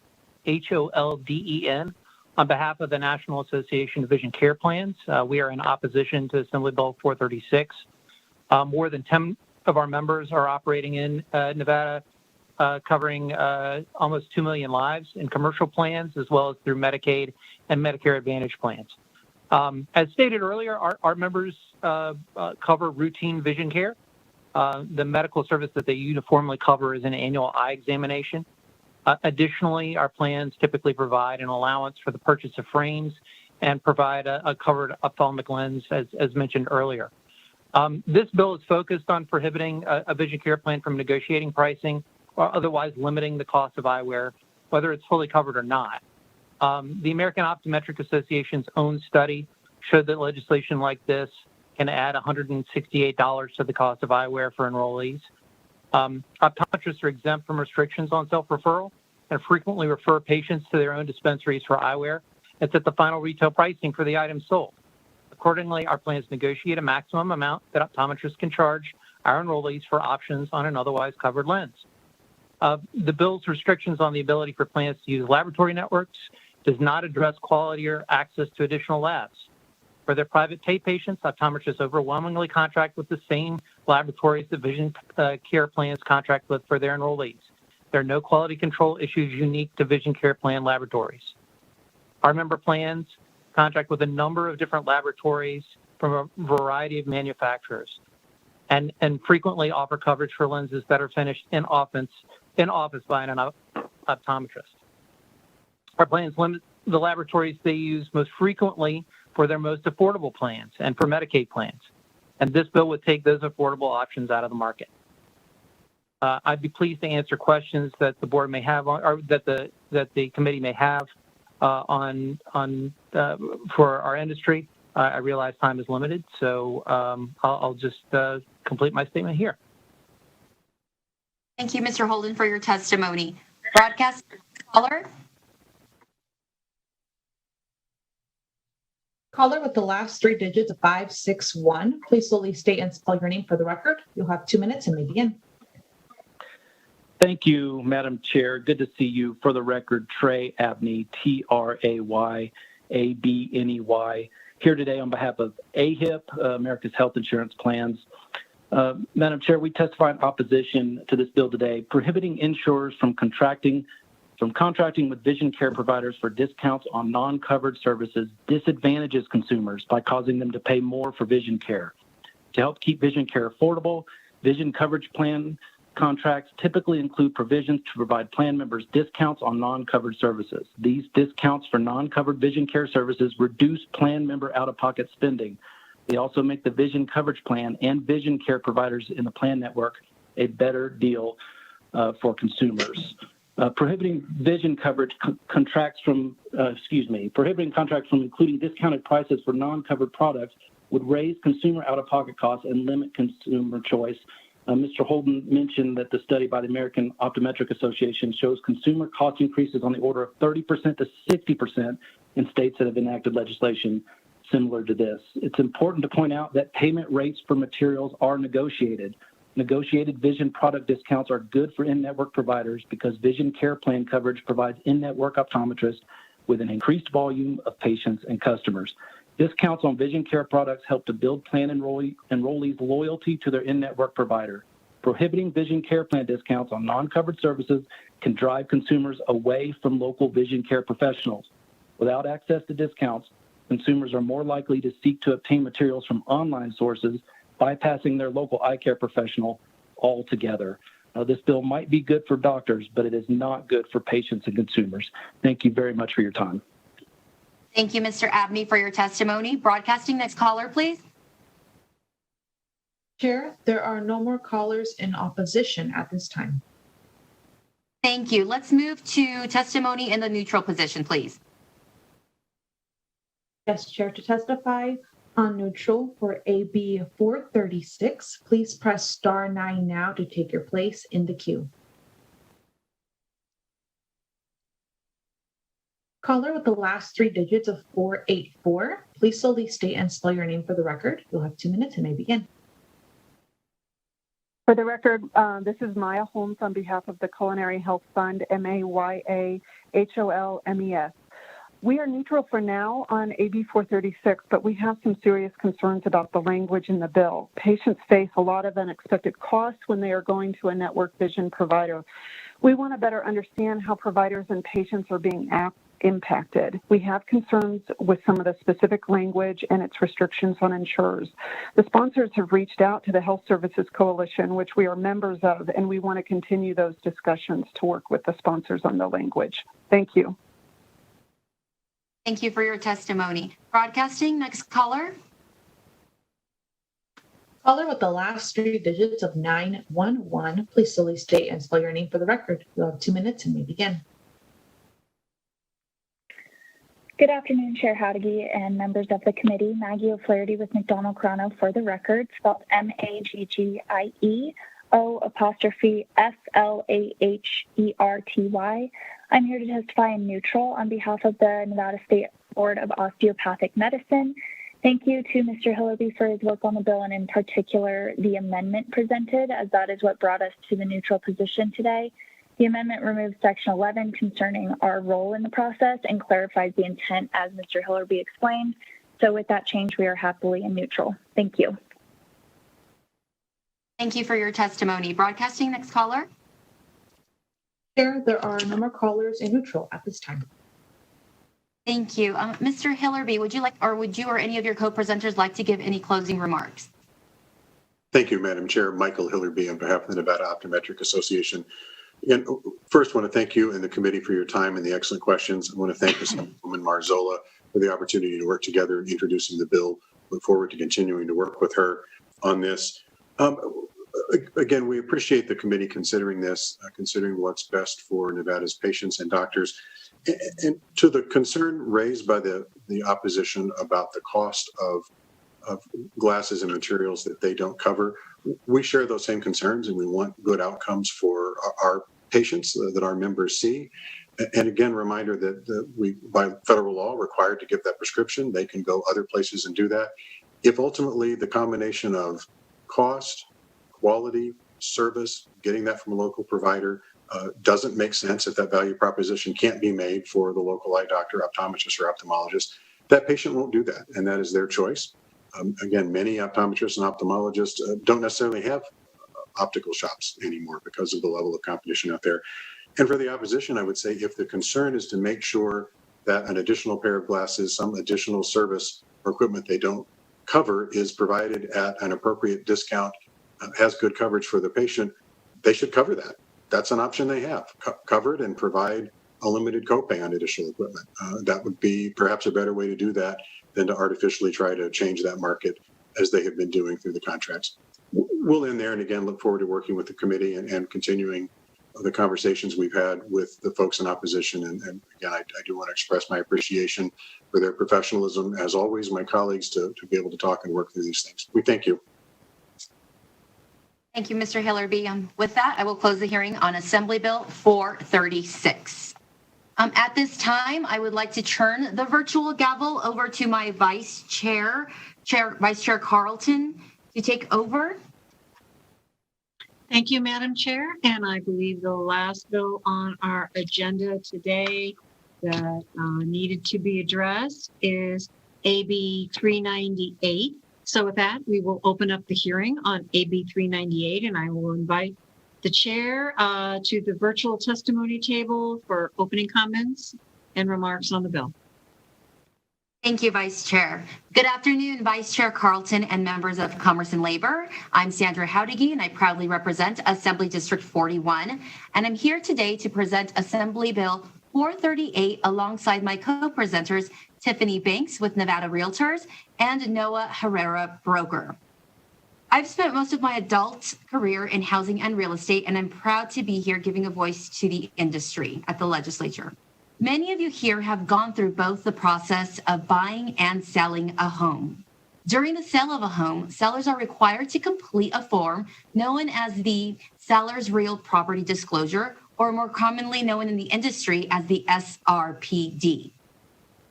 This discloses to the buyer anything they need to know about the property before they purchase it, and can protect the sellers from future legal actions as well.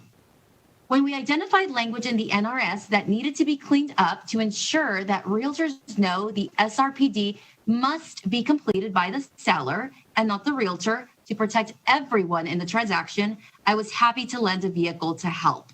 Madam Vice Chair, with your permission, I would now like to turn it over to Ms. Tiffany Banks with the Nevada Realtors to walk through the bill and give remarks, followed by Mr. Noah Herrera. Please proceed. Good afternoon, Vice Chair Carlton and members of the committee. My name is Tiffany Banks, and I'm General Counsel for the Nevada Realtors. We would like to thank Assemblywoman Howdigi for bringing this important piece of legislation forward. Before I walk you through the proposed statutory changes, I will touch on what Assemblywoman Howdigi just went over on the background of what the SRPD is. Under existing law, at least 10 days before the property is conveyed to a purchaser, the seller is required to complete and serve upon the buyer a disclosure called that SRPD. This form is important in ensuring the buyer is aware of what the seller knows about their property. The majority of buyer's agents require the seller to provide this SRPD within a set time frame after signing the purchase agreement, so the buyer has adequate time to review and conduct inspections, oftentimes far beyond the 10 days before the conveyance of the property. Section 1 of this bill, lines 9 and 10, explicitly state that the seller's agent must not complete the disclosure form on behalf of the seller. Further, lines 25 through 37 provide that the seller's agent is not liable to the buyer if the seller is aware of a defect and fails to disclose, or the seller becomes aware or worsens before conveyance.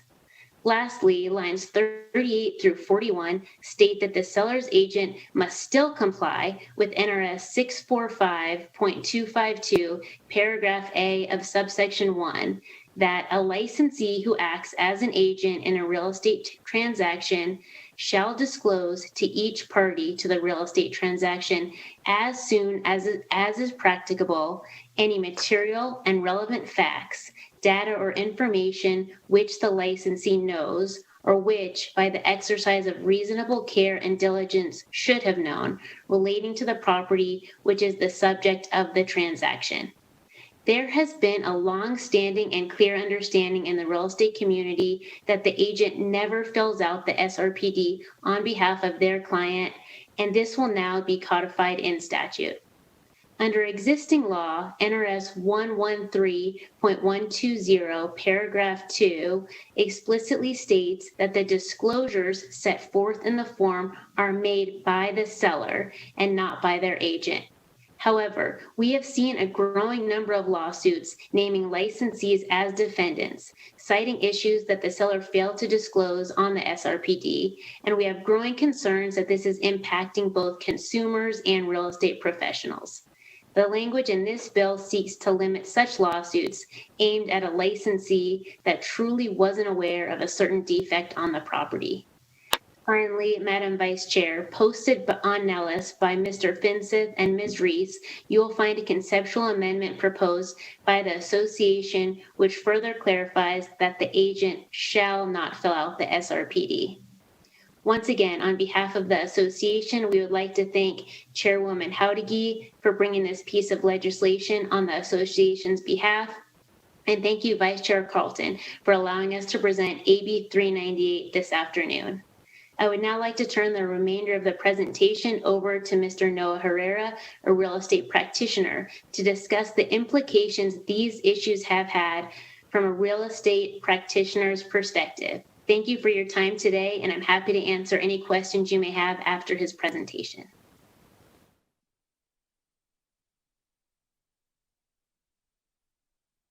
Mr. Herrera? Yes. Can you guys Please hear me? proceed. Yes, Perfect, we can. thank Go you. ahead. All right, wonderful. Good afternoon, Vice Chair Carlton and members of the committee. My name is Noah Herrera, Noah Herrera. I've been a realtor in Las Vegas for over 27 years. We'd like to thank Assemblywoman Howdiggy for bringing this legislation forward today. This bill takes a huge step in the right direction, codifying in statute what we've practiced for a very long time. Our clients turn to us as our trusted advisors in real estate. When it comes to the SRPD, this is a form we cannot help them complete under any circumstance. Every property is unique in its own way. The seller has to think through everything that has ever happened at their home, and for some sellers, they've lived in the property for over 50 years. This may take some time. We always encourage them to fill it out thoroughly, honestly, and full disclosure allows a buyer to know the condition of the property before the sale is complete. Items that must be disclosed on the SRPD include electrical, heating, cooling, plumbing, and sewer, as well as the condition of any other aspect of the property which the seller is aware of. As a realtor, we have no actual knowledge of any condition of the property unless the seller tells us.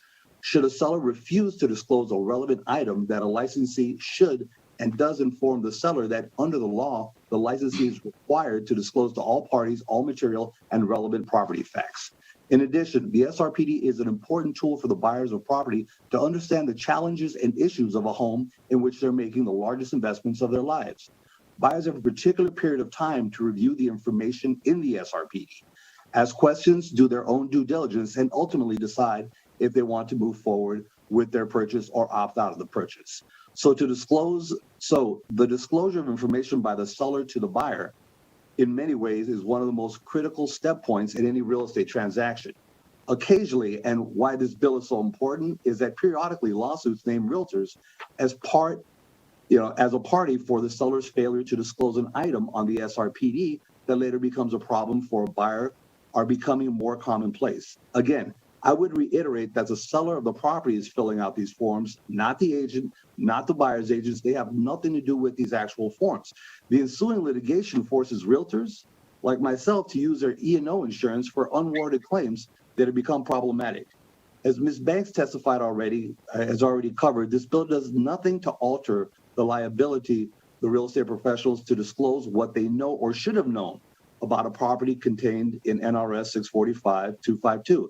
That standard remains in place and is important for a consumer protection and industry point of view. With that, thank you for taking time to address this bill that clarifies for both consumers and practitioners what the laws are and allows us to focus on serving our clients rather than getting caught up in time-consuming legal battles on a form that we ourselves didn't even fill out. I'm happy to answer any questions that you may have. Thank you very much. I appreciate that. So I will go ahead and open it up to the committee for questions. Committee members, does anyone have a question? Checking the view, I don't see any hands raised. Assemblywoman Considine. Thank you, Madam Chair.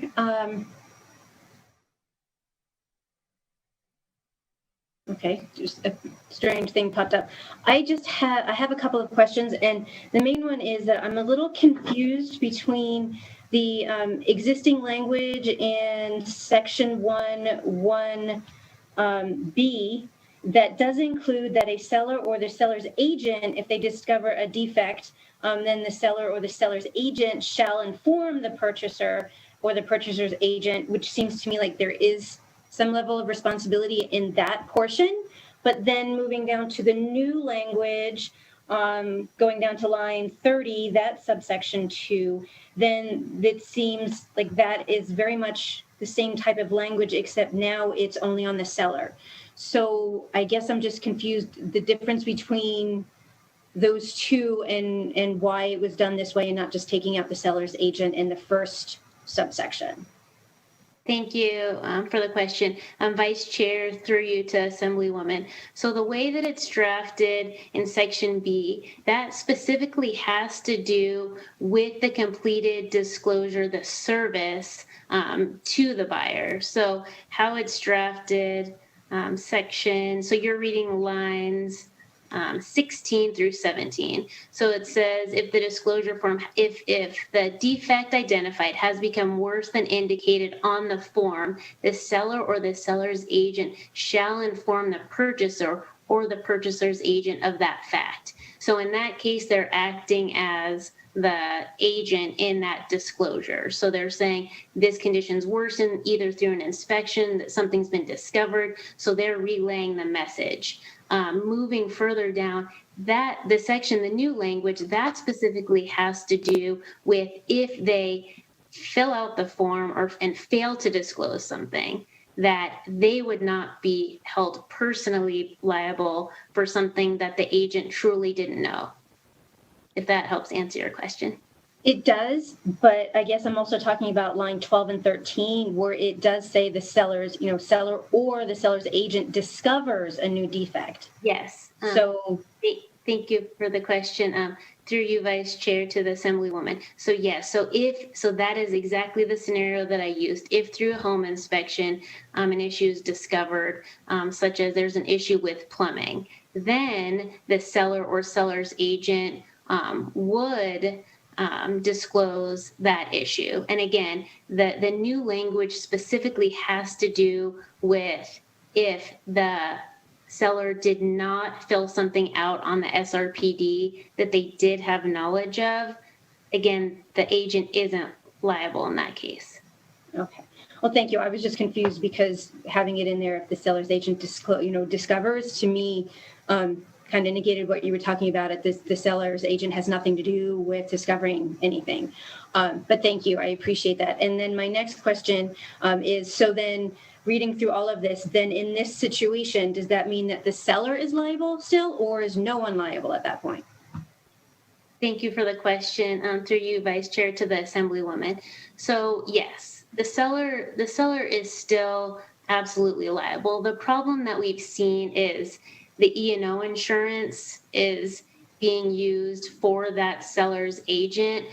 We specifically kept in the language that licensee is still liable under Chapter 645, Section 252, when I went through that definition earlier, because we didn't want to say that licensee is totally negated of all duties. But we wanted to be clear that if that's something that through the SRPD the seller knew about and failed to disclose by no fault of the agent, that they weren't pulled in through their E&O in that specific instance.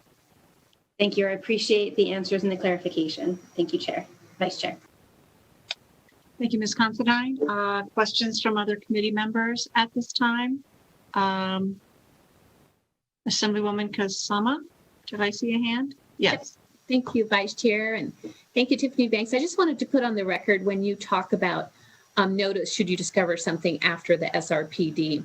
It doesn't mean that a new SRPD has to be completed. It means you could send them an email, a letter, even phone. So you just have to notify them of a change that you've become aware of. Is that correct?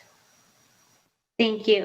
Through you, Vice Chair, to Assemblywoman Kasama. Yes, that is correct. You just have to notify them, update them of anything that was not previously disclosed that the seller now has knowledge of, or through the inspections is the most common way that they've gained that knowledge, has notice of something that could materially affect the value of the property. So yes, thank you for that. Right, but no need to fill out the SRPD again, just provide notice. Yes, through you, Vice Chair, to Assemblywoman Kasama, that's correct. Thank you. Not see any other questions at this time. I do have a question coming at it from the consumer side. So I have an agent who's representing me in selling my home. I'll just use myself as an example. We've been in our house since 1992. So that's a very long time. We've actually reached the point to where the windows we originally replaced when we bought the house, don't tell former Assemblywoman Swank I replaced my windows. We're now going to have to replace again because we've been there for so long. So I want to understand now that this total burden is going to be on the seller. I'm just the homeowner. How do I know what I'm supposed to put on that form? Because with this, if I miss something and I'm not a professional, how do I make sure that I fill this form out correctly and don't put myself in harm's way to where the buyer could come back? I mean, I've been in the house for 30 years. How am I supposed to remember everything I've done to it? Thank you, Vice Chair. So I'll take a stab at it first, and then Noah, if you want to jump in from your perspective of how you'd guide your client through that. So you're really not doing anything different here than you've always done. You are filling out the SRPD exactly how this has been intended from day one. The seller has to fill it out to their knowledge. It is very, very clear on the SRPD that the seller has to think back of any instance that they think that could have affected the value of their house. And sometimes, and again, I'd like Noah to go into this a little bit more, sometimes your agent has to prompt you on what you remember. The difference is that the listing agent doesn't know what you know or what you don't know. And so it's your job, the same way it's been your job this entire time, to fill out that form. The only difference is we're now codifying it in statute that the agent's not touching the form, which they've never supposed to touch the form from the beginning anyway. And so with that, I'd love to turn it over to Noah, how you would guide her through something like that. Great. And if I could ask a quick follow-up question before I go to Mr. Herrera. So was this a provision that went into effect during all the construction defect legislation and litigation that was going on back in the early 90s? Thank you, Vice Chair Carlton, for the question. I don't know how long this has actually been in existence. I just know for as long as anyone can remember, it's always been that the sellers filled out the SRPD. Again, we're not asking to change how anything is done. We're just asking to have it clearly drafted in statute. Under Chapter 113, Section 120, the current law specifically says, and let me pull it up for you. Current law specifically says that that once the seller provides notice, that the seller's agent and the agent of the purchaser, of the potential purchaser of the property, may reveal the completed form, as well as they are not, the disclosures set forth in the form are made by the seller and not by the seller's agent. So that's been in statute since 1995. Since 1995? Yes. Okay. That gives me the historical perspective of knowing where this originally came from. And I can picture the guys at the table right now testifying on it. So, Mr. Herrera, if you could just enlighten me a little bit, just for folks, I know it doesn't have a whole lot to do with this bill, but I think now that a burden is being shifted or codified, that sellers are now going to be held to a standard I'm not sure they're going to be prepared to fulfill. How are we going to help them not get themselves in trouble? Well, Vice Chair Carlton, thank you very much for the question. This is no different when there was a lot of REOs and the banks were filling these out, or they wanted agents to fill out, and we were like to the point, hey, we can't fill these out. So what we do, let's say that you have a house, you have one of your rental houses, you haven't been in that house for 10 years. What we would tell our clients and advise our clients is fill it out to your best of your ability and the best of your knowledge. A lot of times you have to go with them through the house, but not filling them out. What happened here? Okay, you got a new air conditioner. What is a problem? What is a concern? You actually just help them and walk them through the whole process of how it happens. And okay, we'll just let it go. That's fine. I probably digging deeper into this than I need to. Someone else did want to be recognized.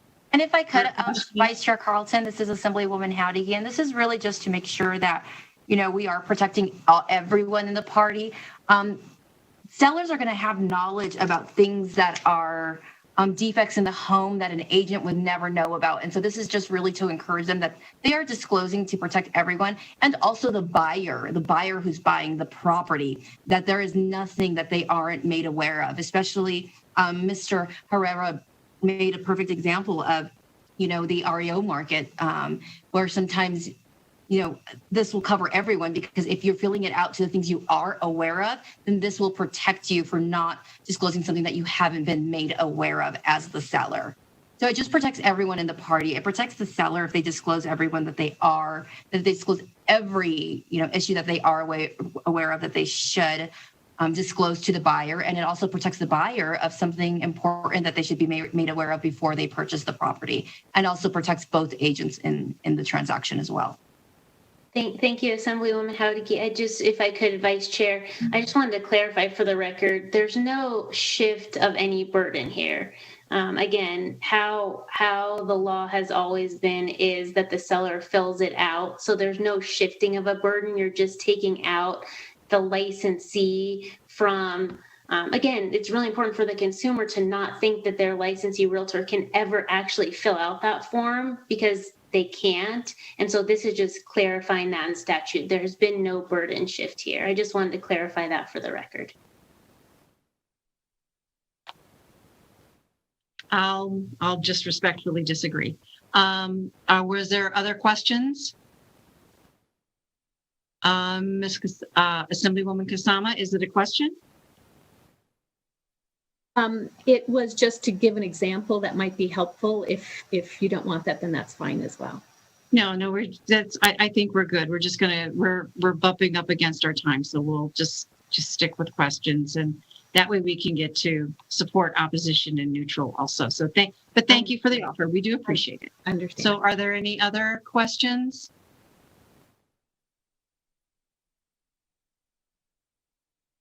Begum, Vice Chair. I'm sorry, did I hear someone? This is Assemblywoman. Assemblywoman Duran. Sorry, I lost my gallery view. Thank you. Thank you. Thank you for the presentation. I'm just a little confused. So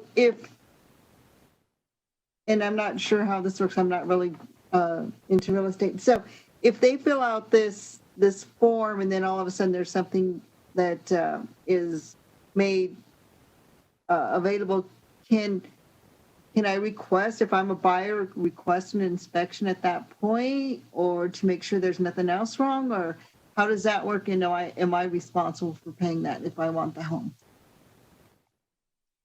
Thank you for the question, through you, Vice Chair, to the Assemblywoman. So typically during a real estate transaction, you have what's called a due diligence period. And so typically the SRPD is provided at the onset as soon as escrow is opened, so that the buyer has time to review what the seller has disclosed in their SRPD. We always encourage buyers to do due diligence, to do inspections, to do everything that they want to be sure that the property is how they want it to be. The SRPD is just one of those tools that says maybe look a little bit closer at the plumbing, or look a little bit closer at the electrical. But we still highly encourage you, whether or not anything is disclosed on the SRPD or not, to do your due diligence and do inspections. If something pops up, absolutely, yes, do that further inspection. That is what, it's one of those useful tools, and that's exactly what it's used for.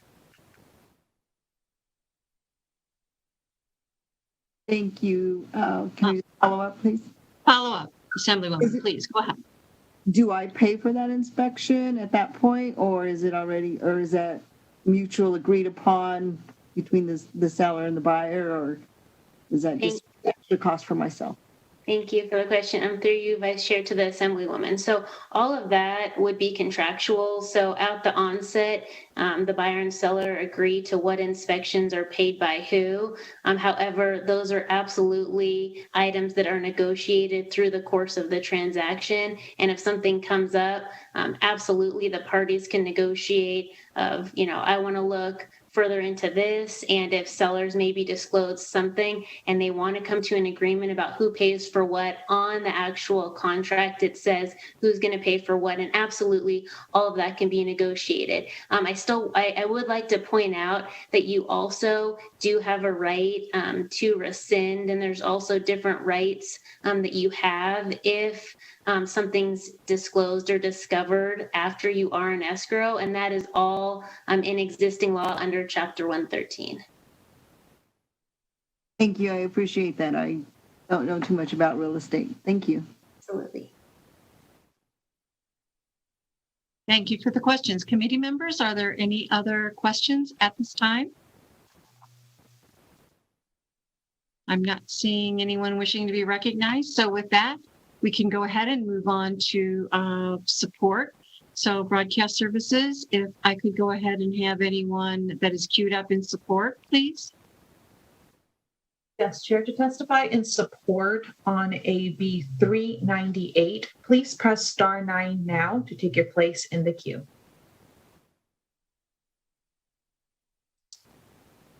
Caller with the last 3 digits of 070, please slowly state and spell your name for the record. You'll have 2 minutes and we begin.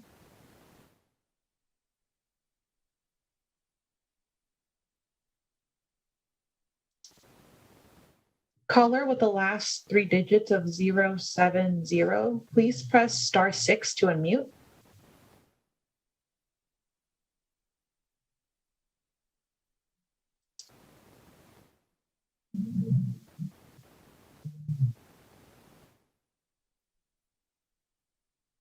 Good afternoon, Vice Chair Carlton and members of the committee. My name is Doug McIntyre, spelled DOUGMCINTYRE, and I'm a realtor from Northern Nevada. I'm testifying today in support of AB 398 and would like to thank Assemblywoman Howdy G for this bill. Serving as real estate advisors for our clients, we always encourage them to fill out the SRPD with the utmost honesty. We always tell them to disclose, disclose, disclose. For every buyer, we encourage that buyer, no matter what the SRPD says, to conduct inspections and take advantage of the full due diligence period. We want the property to be sold with as much information as possible so the buyer can make a purchase based on the best and most accurate information provided. Pulling realtors into litigation because we have E&O insurance is unfair and not right. We need this clarification in the law proposed here to stop predatory lawsuits. We are in full support of AB 398, and thank you for your time today.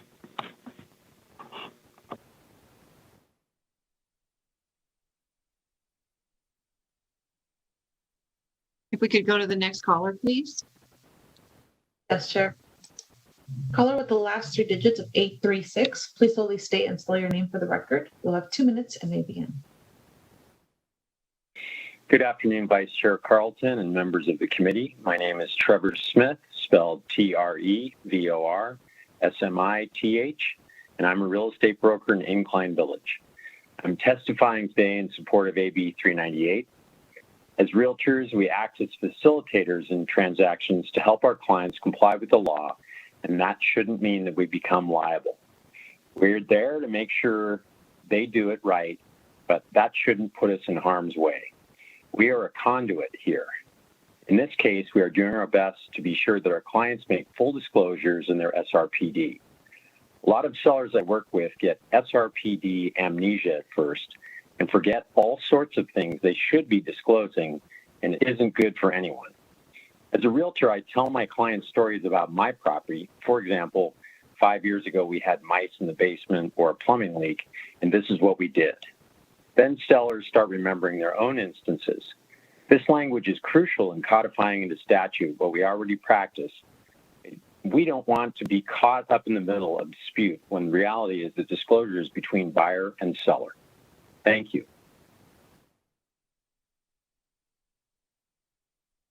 The next caller, please. Caller with the last three digits of 232. Please solely state and spell your name for the record. You have 2 minutes, may begin. Thank you, Chair and members of the committee. For the record, David Dazlich, D-A-Z-L-I-C-H, Director of Government Affairs for the Vegas Chamber. Just wanted to take a moment to thank Assemblywoman Hadeghi for bringing this bill. We believe this is a good bill that provides clarity for our Realtor members going forward, and we would urge your support. Thank you.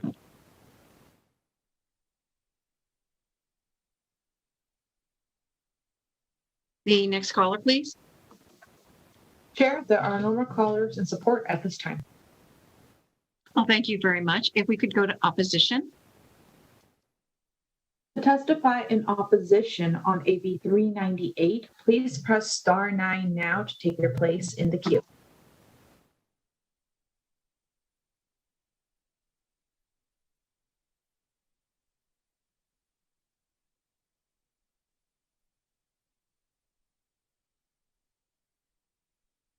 Chair, there are no callers for opposition at this time. Well, thank you. If we could go to neutral. To testify in neutral on AB 398, please press star 9 now to take your place in the queue.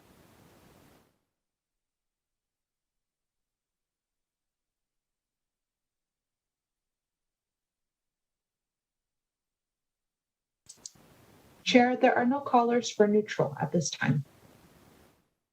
Thank you very much. So with that, I'll go back to the sponsor if there's any closing remarks. Thank you so much, Vice Chair and members of the Commerce and Labor Committee. I'm here to answer any questions that you have after the hearing. My virtual door is open and I'm available, and I would just urge your support of Assembly Bill 398. Thank you. Thank you very much, Assemblywoman. So with that, we will close the hearing on Assembly Bill 398, and I will pass the virtual gavel back to the chair. You know, we need to have broadcast services come up with a little gavel that floats across the screen. So, Madam Chair, it's all yours. Thank you, Vice Chair, and thank you so much for taking the reins while I presented Assembly Bill 398. Members, we have one other item on our agenda today, and that is public comment. While we give those listening over the internet time to call in for public comment, I will read through our public comment housekeeping. So the public has already been given time to support and oppose specific legislation. We open and close hearings on bills so that we establish a public record of testimony on a bill. Therefore, public comment is not intended to be a continuation of a bill hearing. I would like to remind everyone that we limit public comment to 2 minutes. Please address your remarks to items that fall within the jurisdiction and purview of the Commerce and Labor Committee. If you start speaking about matters outside of that jurisdiction, I will ask you to redirect your remarks or terminate them. I do ask that everyone be respectful of committee members and other witnesses. Do not comment on testimony provided by other speakers, and do not make personal attacks. You may always submit your remarks in writing for inclusion in the meeting records. With that broadcasting, do we have anyone on public comment line wishing to provide public comment? To take your place in public comment, please press star 9 now to join the queue. Caller with the last 3 digits of 490, please slowly state and spell your name for the record. You have 2 minutes and may begin. My name is Cyrus Hojadi, CYRUSHOJJNCY. Before I begin, so we cannot talk about the minimum wage bill because I think I missed out. I'm sorry. If your comments are to testimony regarding AJR 10, then you will have to submit those in writing, Mr. Hajati. Okay, so I'll just talk about wages in general. My apologies. Minimum wage increases have its benefits. The issue is that it doesn't really work too well if it's adjusted for inflation. I believe Washington State does that. And the other issue is that it doesn't solve the heart of the problem, which is, of course, number one, the growing level of income inequality and the growing level of cost of living. Cost of living is rising. Rents and housing prices are rising faster than inflation. If we keep raising the minimum wage, but they fail to keep up, it's not going to do a lot, and it's not going to solve the heart of the problem. Again, we're going after the bones of the structure. We're not going after the foundation. The other concern is income inequality. Right now, typically a CEO makes 500 to 1 in terms of worker pay ratio to CEO. And as a result, minimum wage has not kept up in terms of that component. Now, I want to know, why don't we have a wage ratio top to bottom where you have former CEOs like Jim Murin of MGM, he had a total compensation of $35 million. Meanwhile, many of his employees perhaps are still struggling to make ends meet. I'd like there to be a 1 to 50 for also companies like Walmart and Amazon. And I wonder why very few of the organizations in Nevada, left or right, are even talking about this. In fact, our current administration is not talking about this. This is the number one problem with our economy. And Mr. Hajjami, thank you so much for calling in. We appreciate your testimony or your public comment always. And again, if you had information you wanted to send over for inclusion in the meeting record, please email the Assembly Committee on Commerce and Labor. Thank you. Broadcasting telephone line for anyone else wishing to give public comment. Chair, the public line is open and working, but there are no more callers at this time. Okay, thank you. Okay, thank you, committee members. I know we have been having long days, and many of you have went in from one morning long hearing straight into this hearing. So I appreciate your attention to all of the bills that we've heard in this committee today. And thank you again for being here at 6 p.m. because our next meeting is scheduled for 6 p.m. this evening. It'll be a work session. We will send out an email. Dinner will be provided. Thank you. Our meeting is adjourned.